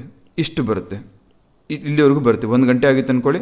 ಇವಾಗ ಸದ್ಯಕ್ಕೆ 12 ಗಂಟೆ ಅಂದರೆ 1 ಗಂಟೆ ನೀವು ನೋಡಿದಾಗ ಭೂಮಿ ಇಷ್ಟು ದೂರ ಬಂದಿರುತ್ತೆ. ನೆಕ್ಸ್ಟು 2 ಅವರ್ ಬಿಟ್ಕೊಂಡು ನೋಡಿದಾಗ ಇಲ್ಲಿಂದ ಇಲ್ಲಿಗೆ ಬಂದಿರುತ್ತೆ. ರೆಫರೆನ್ಸ್ ಎ ಪಾಯಿಂಟ್ ಅಂದ್ಕೊಳ್ಳಿ, ಬಿ ಪಾಯಿಂಟ್ ಅಂದ್ಕೊಳ್ಳಿ. ಸೊ ಎ ಇಂದ ಬಿ 30 ಡಿಗ್ರಿ ಡಿಫ್ರೆನ್ಸ್ ಇದೆ. ಸೊ 1 ಗಂಟೆಯಲ್ಲಿ ಭೂಮಿ ಎ ಇಂದ ಬಿ ಅಂದರೆ 30 ಡಿಗ್ರಿ ಚಲಾವಣೆ ಮಾಡಿರುತ್ತೆ. ಇದಾದಮೇಲೆ 1 ಗಂಟೆಯಲ್ಲಿ 60 ನಿಮಿಷ. 60 ನಿಮಿಷದಲ್ಲಿ 15 ಡಿಗ್ರಿ ಬಂದರೆ 1 ಡಿಗ್ರಿಯಲ್ಲಿ ಎಷ್ಟು ನಿಮಿಷ ಬರುತ್ತೆ? 1 ಡಿಗ್ರಿ ಕವರ್ ಮಾಡೋಕ್ಕೆ 4 ನಿಮಿಷ ಬೇಕು. ಅಂದರೆ 0 ಡಿಗ್ರಿಯಿಂದ ಪ್ರೈಮ್ ಮೆರಿಡಿಯನ್ 0 ಡಿಗ್ರಿನ ಭೂಮಿ ಇಲ್ಲಿದೆ ಅಂದ್ಕೊಳ್ಳಿ ಸದ್ಯಕ್ಕೆ. ಎಷ್ಟೊತ್ತಿಗೆ? ಮಧ್ಯಾಹ್ನ 12 ಗಂಟೆಗೆ. 12 ಗಂಟೆ 1 ನಿಮಿಷಕ್ಕೆ 1 ಡಿಗ್ರಿ ಬಂದಿರುತ್ತೆ. ಅಂದರೆ 1 ಡಿಗ್ರಿ ಮೂಮೆಂಟ್ ಆಗಿರುತ್ತೆ. ಇಷ್ಟು ಮೂಮೆಂಟ್ ಆಗಿರುತ್ತೆ. ಸೊ ಇಷ್ಟು ಬೇಸಿಕ್ ಮ್ಯಾಥಮೆಟಿಕ್ಸ್ ನೆನಪಿರಬೇಕು. ಸೊ ಏನು ಅಲ್ಟಿಮೇಟ್ಲಿ 1 ಡಿಗ್ರಿ ಸುತ್ತಕ್ಕೆ 1 ಡಿಗ್ರಿ ಸ್ಥಳಾಂತರ ಆಗೋಕ್ಕೆ ಭೂಮಿಗೆ ಬೇಕಾದಂಥ ಸಮಯ 4 ನಿಮಿಷಗಳು. ಎಷ್ಟು ಬೇಸಿಕ್ಸ್ ನಿಮ್ಗೆ ಗೊತ್ತಿರಬೇಕು. ಎಷ್ಟು ಗೊತ್ತಾಯ್ತಾ? 1 ಡಿಗ್ರಿ ಸುತ್ತಕ್ಕೆ ಭೂಮಿಗೆ 4 ನಿಮಿಷ ಬೇಕಾಗುತ್ತೆ. ಸಿಂಪಲಾಗಿ ರಿಪೀಟ್ ಮಾಡ್ತೀನಿ ನೋಡಿ. 360 ಡಿಗ್ರಿ ಅಂದರೆ ತನ್ನ ಒಂದು ಕಂಪ್ಲೀಟ್ ಸುತ್ತನ್ನು ಸುತ್ತಲಿಕ್ಕೆ ಭೂಮಿ ತೆಗೆದುಕೊಳ್ಳುವಂಥ ಸಮಯ 24 ಗಂಟೆ. 24 ಗಂಟೆ ಅಂದರೆ 1 ಗಂಟೆಯಲ್ಲಿ ಎಷ್ಟು ಡಿಗ್ರಿ ಸುತ್ತುತ್ತೆ? 15 ಡಿಗ್ರಿ ಸುತ್ತುತ್ತೆ. 15 ಡಿಗ್ರಿಗೆ 1 ಗಂಟೆ ಬೇಕಾದರೆ 1 ಡಿಗ್ರಿಗೆ ಎಷ್ಟು ಬೇಕಾಗುತ್ತೆ? 4 ನಿಮಿಷ ತಗೊಳ್ಳುತ್ತೆ. ಸೊ ನಮ್ಗೆ ಇಷ್ಟು ಬೇಸಿಕ್ ಇನ್ಫಾರ್ಮೇಷನ್ ಗೊತ್ತಿರುವಾಗ ನಮ್ಗೆ ಯಾಕೆ ಪ್ರಮಾಣ ವೇಳೆ ಅಂತ ಒಂದು ಕಾನ್ಸೆಪ್ಟ್ ಬರುತ್ತೆ, ಅಂದರೆ ಸ್ಟ್ಯಾಂಡರ್ಡ್ ಟೈಮ್. ಸೊ ಇದನ್ನು ತಿಳಿದುಕೊಳ್ಳುವಂಥ ಅವಶ್ಯಕತೆ ಇದೆ. ಬೇಸಿಕ್ ಗೊತ್ತು 1 ಡಿಗ್ರಿಗೆ ಎಷ್ಟಾಗುತ್ತೆ ಅಂತ. ಸೊ ಅದರ ಆಧಾರದ ಮೇಲೆ ಯಾವ ದೇಶ ಇಂಗ್ಲೆಂಡ್ಗಿಂತ ಎಷ್ಟು ಡಿಗ್ರಿ ಮುಂದೆ ಇದೆ ಅದರ ಆಧಾರದ ಮೇಲೆ ನಾವು ಒಂದು ಟೈಮನ್ನು ಡಿಟರ್ಮೈನ್ ಮಾಡ್ಬೋದು. ಸ್ಟ್ಯಾಂಡರ್ಡ್ ಟೈಮ್ ಏನಕ್ಕೆ ಅವಶ್ಯಕತೆ ಇದೆ ಅಂತ ನಾವು ಕೇಳ್ಬೋದು. ಇದಕ್ಕೆ ಬೆಸ್ಟ್ ಎಕ್ಸಾಂಪಲ್ ಅಂದರೆ ನಮ್ಮ ಭಾರತದಲ್ಲಿ ಪೂರ್ವದ ಎಂಡಲ್ಲಿ ಅರುಣಾಚಲ್ ಪ್ರದೇಶಲ್ಲಿ ಇರುವಂತಹ ನಗರ ದಿಬ್ರುಗರ್ ಅಂತ ಇದೆ. ಸೊ ಇಲ್ಲಿ ಗುಜರಾತಲ್ಲಿ ವೆಸ್ಟರ್ನ್ ಮೋಸ್ಟ್ ಟೌನು ದ್ವಾರಕಾ ಅಂತ ಇದೆ. ಇದು ಎರಡರ ಮಧ್ಯೆ ಸುಮಾರು 30 ಡಿಗ್ರಿಯಷ್ಟು ಡಿಫ್ರೆನ್ಸ್ ಇದೆ. ಹಾಗಾದರೆ ದೇಶ ಒಂದೇ, ದೇಶವಾಸಿಗಳು ಒಂದೇ ದೇಶಕ್ಕೆ ಸಂಬಂಧಪಟ್ಟವರು. ಟೈಮ್ ಬೇರೆ ಬೇರೆ ಆಗಿರೋಕ್ಕೆ ಸಾಧ್ಯ ಇದೆಯಾ? ಇಲ್ಲಿ ದಿಬ್ರುಗರಲ್ಲಿ ಎ ಅಂತ ಪರ್ಸನ್ ಇರ್ತಾರೆ ಅಂದ್ಕೊಳ್ಳಿ, ಅಥವಾ ರಮೇಶ್ ಅಂತ ಪರ್ಸನ್ ಇರ್ತಾನೆ ಅಂದ್ಕೊಳ್ಳಿ. ಅವನ ಟೈಮು ಈ ದ್ವಾರಕಾಲಿ ಇರುವಂತಹ ಸುರೇಶ್ಗಿಂತ 30 ಡಿಗ್ರಿ ಜಾಸ್ತಿ. 30 ಡಿಗ್ರಿ ಅಂದರೆ ಎಷ್ಟಾಗುತ್ತೆ? 15 ಡಿಗ್ರಿಗೆ 1 ಅವರ್ ಆದರೆ 30 ಡಿಗ್ರಿಗೆ 2 ಗಂಟೆ ಜಾಸ್ತಿ. ಸೊ ಇವನಿಗೆ 6 ಗಂಟೆ ಆಗಿದೆ ಅಂದರೆ ಸಂಜೆ 6 ಗಂಟೆ 6 PM ಆದರೆ ಇವನು 8 PM ಅಂತ ಹೇಳೋಕ್ಕಾಗುತ್ತಾ? ಸಪೋಸ್ ರಮೇಶು ದ್ವಾರಕಾ ನೋಡೋಕ್ಕೆ ಟೂರ್ ಮಾಡೋಕ್ಕೆ ಗುಜರಾತ್ ಬಂದಿರ್ತಾನೆ. ಸೊ ಅವನು ರಾಜ್ಯದಲ್ಲಿ ಇರೋ ಪ್ರಕಾರ ವಾಚ್ ಸೆಟ್ ಮಾಡಿಕೊಂಡು ಈ ಸುರೇಶ್ಗಿಂತ 2 ಅವರ್ ಮುಂಚೆ ಇಟ್ಕೊಂಡಿರ್ತಾನೆ. ಫ್ಲೈಟ್ ಟೇಕ್ ಆಫು 6 ಗಂಟೆ 6 PM ಅಂತ ತೋರಿಸುತ್ತೆ ಅಂದ್ಕೊಳ್ಳಿ. ಸೊ ಗುಜರಾತ್ನ ದ್ವಾರಕದ ಲೋಕಲ್ ಟೈಮ್ ಆಧಾರದ ಮೇಲೆ, ಸ್ಥಳೀಯ ಟೈಮ್ನ ಆಧಾರದ ಮೇಲೆ 6 ಗಂಟೆ ಅಂತ ತೋರಿಸಿರುತ್ತೆ. ಬಟ್ ಅನ್ಫಾರ್ಚುನೇಟ್ಲಿ ಇವನು 8 ಗಂಟೆ ಇಟ್ಕೊಂಡಿರ್ತಾನೆ. ಸೊ ಹಾಗಾಗಿ ಇವನು ಕನ್ಫ್ಯೂಸ್ ಮಾಡ್ಕೊಳಕ್ಕಾಗುತ್ತಾ? ಡೆಫಿನೆಟ್ಲಿ ಆಗಲ್ಲ. ಒಂದೇ ದೇಶದಲ್ಲಿ ಈ ಥರ ಕನ್ಫ್ಯೂಷನ್ ಬರಬಾರ್ದು ಅಂತ 30 ಡಿಗ್ರಿ ಡಿಫ್ರೆನ್ಸ್ ಇದ್ದರೂ ಸಹ ಒಂದು ಸ್ಟ್ಯಾಂಡರ್ಡ್ ಟೈಮ್ ಪ್ರಮಾಣ ವೇಳೆಯನ್ನು ಗುರುತಿಸ್ತಾರೆ. ಸೊ ಆ ಪ್ರಮಾಣ ವೇಳೆ ಭಾರತದಲ್ಲಿ ಯಾವುದು? 68-97, 68 ಡಿಗ್ರಿ ಈಸ್ಟ್, 97 ಡಿಗ್ರಿ ಈಸ್ಟ್. ಭಾರತದ ಲೊಕೇಶನ್ ಕೇಳಿದ್ರೆ ನಾರ್ದರ್ನ್ ಹೆಮಿಸ್ಫಿಯರ್, ಉತ್ತರಾರ್ಧಗೋಳದಲ್ಲಿ ಪೂರ್ವದಲ್ಲಿ 68 ಡಿಗ್ರಿ ಈಸ್ಟ್ ಮತ್ತು 97 ಡಿಗ್ರಿ ಈಸ್ಟ್. ಪ್ರೈಮ್ ಮೆರಿಡಿಯನ್ಗಿಂತ ಬಲಭಾಗದಲ್ಲಿ, ಪ್ರೈಮ್ ಮೆರಿಡಿಯನ್ನಿಂದ ಈಸ್ಟ್ ಪೂರ್ವದಲ್ಲಿ ಇರುವಂತಹ 68 ಡಿಗ್ರಿ ಈಸ್ಟ್ ಮತ್ತು 97 ಡಿಗ್ರಿ ಈಸ್ಟ್. ಇಲ್ಲಿ ಭಾರತ ಲೊಕೇಟ್ ಆಗಿದೆ. ಸೊ ಡಿಫ್ರೆನ್ಸ್ ಏನು? ಭಾರತದ ಪಶ್ಚಿಮದಿಂದ ಪೂರ್ವಕ್ಕೂ ಇರುವಂತಹ ಗ್ಯಾಪ್ ಎಷ್ಟು ಅಂದರೆ 30 ಡಿಗ್ರೀಸ್. ಸೊ ಇದರ ಮಧ್ಯ ರೆಫರೆನ್ಸ್ ತಗೊಂಡಾಗ ನಮಗೆ ಸಿಗುವಂಥದ್ದು 82.5 ಡಿಗ್ರಿ ಈಸ್ಟ್. ನಿಮಗಿಲ್ಲಿ ಪ್ರಶ್ನೆ ಕೇಳ್ಬೋದು, ಈ ಲೈನು ಭಾರತದ ಯಾವ ನಗರದ ಮುಖಾಂತರ, ಯಾವ ರಾಜ್ಯದ ಯಾವ ನಗರದ ಮುಖಾಂತರ ಹಾಯ್ದು ಹೋಗುತ್ತೆ ಅಂತ ಕೇಳಿದ್ರೆ ಉತ್ತರ ಪ್ರದೇಶದಲ್ಲಿ ಬರುವಂತಹ ಮಿರ್ಜಾಪುರ್ ಅನ್ನೋ ಒಂದು ಸ್ಥಳ.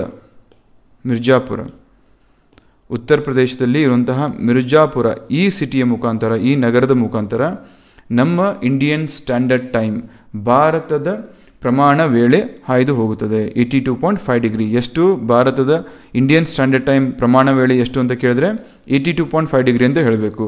ಅದು ಯಾವ ನಗರದ ಮುಖಾಂತರ ಹಾಯ್ದು ಹೋಗುತ್ತೆ ಅಂತ ಕೇಳಿದ್ರೆ ಯು ಪಿಯಲ್ಲಿರೋ ಮಿರ್ಜಾಪುರ ಅನ್ನೋ ಸ್ಥಳದಿಂದ ಹಾಯ್ದು ಹೋಗುತ್ತದೆ. ಕೆಳಗಡೆ ಕಮೆಂಟ್ ಸೆಕ್ಷನಲ್ಲಿ ಈ ಸ್ಟ್ಯಾಂಡರ್ಡ್ ಟೈಮು, ಸ್ಟ್ಯಾಂಡರ್ಡ್ ಮೆರಿಡಿಯನು ಭಾರತದ ಯಾವ ಯಾವ ರಾಜ್ಯಗಳ ಮುಖಾಂತರ ಹಾಯ್ದು ಹೋಗುತ್ತೆ ಅಂತ ಕೆಳಗಡೆ ಸರಿಯಾಗಿ ಉತ್ತರ ತಿಳಿಸ್ಬೇಕು. ಸೊ ಹಾಗಾಗಿ ಈ ಉದ್ದೇಶದಿಂದ ಏನು ಮಾಡ್ತಾರೆ, ನಮಗೆ ಒಂದು ಸ್ಟ್ಯಾಂಡರ್ಡ್ ಟೈಮ್ ಇರಲಿ ಅಂತ ಪ್ರಮಾಣ ವೇಳೆಯನ್ನು ಪ್ರತಿ ದೇಶನೂ ಗುರುತಿಸ್ಕೊಳ್ಳುತ್ತೆ. ಹಾಗಾದರೆ ಇಂಟರ್ನ್ಯಾಷನಲ್ ಡೇಟ್ ಲೈನ್ ಏನು? ಇವಾಗ ಇಲ್ಲಿ ಗ್ಲೋಬ್ ಅಂತ ಹೇಳಿದ್ನ, ಗ್ಲೋಬ್ ಈ ಥರ ಇರುತ್ತೆ. ಸೊ ಇಲ್ಲಿ ಪ್ರೈಮ್ ಮೆರಿಡಿಯನ್ ಗೊತ್ತಾಯಿತು, ಅದು ಇಂಗ್ಲೆಂಡ್ನ ಗ್ರೀನ್ವಿಚ್ ನಗರದ ಮುಖಾಂತರ ಹಾಯ್ದು ಹೋಗುತ್ತೆ. ಅದರ ಎಕ್ಸಾಕ್ಟ್ ಅಪೋಸಿಟ್ಟು ಇದು 0 ಡಿಗ್ರಿ ಆದರೆ ಎಕ್ಸಾಕ್ಟ್ ಅಪೋಸಿಟ್ 180 ಡಿಗ್ರಿ ಇದೆ. ಸೊ ಆ 180 ಡಿಗ್ರಿ ಎಲ್ಲಿ ಬರುತ್ತೆ? ಪೆಸಿಫಿಕ್ ಓಷನಲ್ಲಿ ಬರುತ್ತೆ. ಬೇರಿಂಗ್ ಸಿ ಅಂತ ಇದೆ, ಅಲ್ಲಿ ಪೆಸಿಫಿಕ್ ಓಷನ್ ಮುಖಾಂತರ ಹಾಯ್ದು ಹೋಗುತ್ತೆ. ಅದನ್ನು ನಾವು ಇಂಟರ್ನ್ಯಾಷನಲ್ ಡೇಟ್ ಲೈನ್ ಅಂತ ಕರಿತೀವಿ. ಈ ಗ್ಲೋಬನ್ನು ನೀವು 2D ಮ್ಯಾಪ್ ಮಾಡಿಕೊಂಡ್ರೆ ಈ ಥರ ಕಾಣುತ್ತೆ. ಸೊ ಇಲ್ಲಿ ಪ್ರೈಮ್ ಮೆರಿಡಿಯನ್ನು 0, 1, 2, 3, 4, 5 ಈ ಥರ ಮಾಡ್ಕೊಂಡೋದ್ರೆ 180 ಡಿಗ್ರಿ ಈಸ್ಟ್. ಇದೇ ಥರ ಈ ಕಡೆ 180 ಡಿಗ್ರಿ ವೆಸ್ಟ್ ಬಂದಾಗ ಇದು ಜಾಯಿನ್ ಮಾಡಿದ್ರೆ ಈ ಥರ ಆಗುತ್ತೆ. ನಿಮಗೆ ಮುಂಚೆನೇ ತೋರಿಸಿದೆ ನಾನು. ಸೊ 180 ಡಿಗ್ರಿ ಈಸ್ಟು ಮತ್ತು 180 ಡಿಗ್ರಿ ವೆಸ್ಟು ಎರಡೂ ಒಂದೇ ಲೈನು. ಸೊ ಈ ಕಡೆಯಿಂದ ಬಂದರೆ ಈಸ್ಟ್ ಆಗುತ್ತೆ, ಆ ಕಡೆಯಿಂದ ಬಂದರೆ ಸುತ್ತಾಕೊಂಬಂದರೆ ವೆಸ್ಟ್ ಆಗುತ್ತೆ, ಸರ್ಕಲ್ಲು. ಇದನ್ನು ನಾವು ಇಂಟರ್ನ್ಯಾಷನಲ್ ಡೇಟ್ ಲೈನ್ ಅಂತ ಕರಿತೀವಿ. ಇಲ್ಲಿ ಮೊದಲನೇ point, international date line straight ಆಗಿಲ್ಲ, ಬದಲಾಗಿ ಜಿಗ್ಜ್ಯಾಗ್ ಶೇಪಲ್ಲಿದೆ. ಇದಕ್ಕೆ ಕಾರಣ ಏನು? ಇಂಟರ್ನ್ಯಾಷನಲ್ ಡೇಟ್ ಲೈನ್ನ ನೀವು ಸ್ಟ್ರೇಟಾಗಿ ತೆಗೆದುಕೊಂಡ್ರೆ ಅದು ಎಷ್ಟೋ ಕೆಲವೊಂದು ದ್ವೀಪ ರಾಷ್ಟ್ರಗಳು, ಐಲ್ಯಾಂಡ್ ರಾಷ್ಟ್ರಗಳ ಮಧ್ಯೆ ಕರೆಕ್ಟಾಗಿ ಹಾಯ್ದು ಹೋಗ್ತಾ ಇತ್ತು. ಸೊ ಅದನ್ನು ತಪ್ಪಿಸ್ಲಿಕ್ಕೆ ಇವಾಗ ಒಂದೇ ಒಂದು ದ್ವೀಪ ರಾಷ್ಟ್ರದಲ್ಲಿ ಅರ್ಧ ಜನರು ಇಂಟರ್ನ್ಯಾಷನಲ್ ಡೇಟ್ ಲೈನ್ ಆ ಕಡೆ ಅಂದರೆ ಒಂದಿನ ಮುಂದೆ ಇರ್ತಾರೆ, ಇನ್ನೊಂದಿನ ಹಿಂದೆ ಇರ್ತಾರೆ ಅಂತ ಹೇಳೋಕ್ಕಾಗಲ್ಲ. ಸೊ ಆ ಒಂದು ಅವ್ಯವಸ್ಥೆಯನ್ನು ತಪ್ಪಿಸ್ಲಿಕ್ಕೆ ಜಿಗ್ಜ್ಯಾಗ್ ಶೇಪಲ್ಲಿ ಆ ಒಂದು ದ್ವೀಪ ರಾಷ್ಟ್ರ ಕರೆಕ್ಟಾಗಿ ಐದರ್ ಈಸ್ಟಲ್ಲಾದರೂ ಇರಲಿ ಅಥವಾ ವೆಸ್ಟಲ್ಲಾದರೂ ಇರಲಿ. ಸೊ ಈ ಉದ್ದೇಶದಿಂದ ಈ ಥರ ಶೇಪ್ ಮಾಡಿಕೊಂಡ್ರು. ಇದು ಮೊದಲನೇ ಪಾಯಿಂಟು. ಎರಡನೇ ಪಾಯಿಂಟು, ಈ international date line exactly prime meridian 0 degree ಏನಿದೆ ಅದರ ಅಪೋಸಿಟ್ ಇದೆ. ಸೊ 0 ಡಿಗ್ರಿ ಅಂದರೆ ಫಾರ್ ಎಕ್ಸಾಂಪಲ್ ಇಲ್ಲಿ ನೋಡಿ, ಇಲ್ಲಿ ಸೂರ್ಯ ಎಕ್ಸಾಕ್ಟ್ಲಿ ಇಲ್ಲಿ ಮಧ್ಯಾಹ್ನ ಆಗಿದೆ ಅಂದ್ಕೊಳ್ಳಿ, ಇಂಗ್ಲೆಂಡಲ್ಲಿ 12 ಗಂಟೆ ಆಗಿದೆ, 12 PM. ಸೊ ಇಲ್ಲಿ ಎಕ್ಸಾಕ್ಟ್ಲಿ ಮಧ್ಯರಾತ್ರಿ 12 ಗಂಟೆ ಆಗಿರುತ್ತೆ ಇಂಟರ್ನ್ಯಾಷನಲ್ ಡೇಟ್ ಲೈನಲ್ಲಿ. ಇನ್ನೂ ಸರಳವಾಗಿ ಹೇಳೋದಾದರೆ ಫಾರ್ ರೆಫರೆನ್ಸ್ ಇದೇ ಇಂಟರ್ನ್ಯಾಷನಲ್ ಡೇಟ್ ಲೈನ್ ಇಲ್ಲಿ ಹಾಕ್ತೀನಿ ನೋಡಿ. ಸೊ ಇಲ್ಲಿ ಒಂದು 3 ಟೈಮ್ ಝೋನ್ ಮಾಡೋಣ ಅಂತೆ. ರಾತ್ರಿ 10 ಗಂಟೆ ಆಗಿದೆ, 11 ಗಂಟೆ ಆಗಿದೆ, ಇಲ್ಲಿ 12, ಮಧ್ಯರಾತ್ರಿ 12 ಅಂದರೆ AM ಅಂತ ಕರಿತೀವಿ, ಹೊಸ ದಿನ ಶುರುವಾಯಿತು. ಸೊ ಹಾಗಾಗಿ 1 AM 2 AM. ಇಲ್ಲಿ ಸೋಮವಾರ ಮುಗಿದು ಮಂಗಳವಾರ ಶುರು ಆಗ್ತಾ ಇದೆ, ಹೌದಾ? ಸೊ ಇದು ಇಂಟರ್ನ್ಯಾಷನಲ್ ಡೇಟ್ ಲೈನ್ ಅಂದ್ಕೊಳ್ಳಿ. ಸೊ ಅಕಸ್ಮಾತ್ ಇಂಟರ್ನ್ಯಾಷನಲ್ ಡೇಟ್ ಲೈನಲ್ಲಿ ಎಕ್ಸಾಕ್ಟ್ಲಿ 12 ಗಂಟೆ ಆಗಿದೆ, ಇಲ್ಲಿ ಎಕ್ಸಾಕ್ಟ್ಲಿ ಮಧ್ಯರಾತ್ರಿ 12 ಗಂಟೆ ಆಗಿದೆ ಅಂತ ಅಂದ್ಕೊಳ್ಳಿ. ಸೊ ಈ ಕಡೆ ಇಲ್ಲಿರೋರು ಅಕಸ್ಮಾತ್ ಇಂಟರ್ನ್ಯಾಷನಲ್ ಡೇಟ್ ಲೈನ್ ಕ್ರಾಸ್ ಮಾಡಿ ಹೋದರೆ ಏನಾಗುತ್ತೆ, 11 PM 11 PM ಝೋನ್ಗೆ ಹೋಗ್ತಾರೆ ಅವರು, ರಾತ್ರಿ 11 ಗಂಟೆ ಝೋನ್ಗೆ ಹೊರಟೋಗ್ತಾರೆ. ಸೊ ಇಲ್ಲಿ ಏನಾಗುತ್ತೆ, ಅವರು ಸೋಮವಾರ ಬಂದುಬಿಡ್ತಾರೆ, ಮಂಗಳವಾರದಿಂದ ಸೋಮವಾರಕ್ಕೆ ಬರ್ತಾರೆ. ಸೊ ಹಾಗಾಗಿ ಅವನ ಸ್ನೇಹಿತ ಅಥವಾ ಅವ್ರ ಮನೆಯವರು ಈ ರೀಜನಲ್ಲಿ ಇದ್ಕೊಂಡು ಮಂಗಳವಾರದಲ್ಲಿದ್ದರೆ ಅವನು ಈ ಕಡೆ ಹೋಗಿರೋ ಕಾರಣ ಅವ್ನು ಸೋಮವಾರದಲ್ಲಿ ಇರ್ತಾನೆ. ಸೊ ಇಲ್ಲಿಂದ ಫೋನ್ ಮಾಡ್ತಾನೆ ಅಂದ್ಕೊಳ್ಳಿ, ಅಪ್ಪ ನಾನು ಇಲ್ಲಿ ಈ ಕಡೆ ಬಂದಿದ್ದೀನಿ, ಇಲ್ಲಿ ಸೋಮವಾರ ಇದೆ ಅಂತ ಹೇಳ್ತಾರೆ. ಅವರಪ್ಪ ಹೇಳ್ತಾನೆ, ಇಲ್ಲ ಕಣೋ ಇಲ್ಲಿ ಮಂಗಳವಾರ ಇದು ಶುರು ಆಗಿದೆಯಲ್ಲ ಅಂತ ಹೇಳ್ತಾನೆ. ಅವನು ಇಲ್ಲಪ್ಪ ನಾನು ಈ ಕಡೆ ಇಂಟರ್ನ್ಯಾಷನಲ್ ಡೇಟ್ ಲೈನ್ ಕ್ರಾಸ್ ಮಾಡಿ ಬಂದಿದ್ದೀನಿ, ಇಲ್ಲಿ ನಾನು ಬಂದಿರೋ ಕಾರಣ ಒಂದು 3 ಅವರ್ ಎಕ್ಸ್ಟ್ರಾ ಸಿಕ್ಕಿದೆ ನನಗೆ, ಇಲ್ಲಿ ಟೈಮೇ ಬೇರೆ ಇದೆ. ಸೊ ಹಾಗಾಗಿ ಇಲ್ಲಿ ಇನ್ನೂ ಸೋಮವಾರ ಆಗಿದೆ, ಮಂಗಳವಾರ ಶುರುವಾಗಿಲ್ಲ ಅಂತ ಹೇಳ್ತಾರೆ.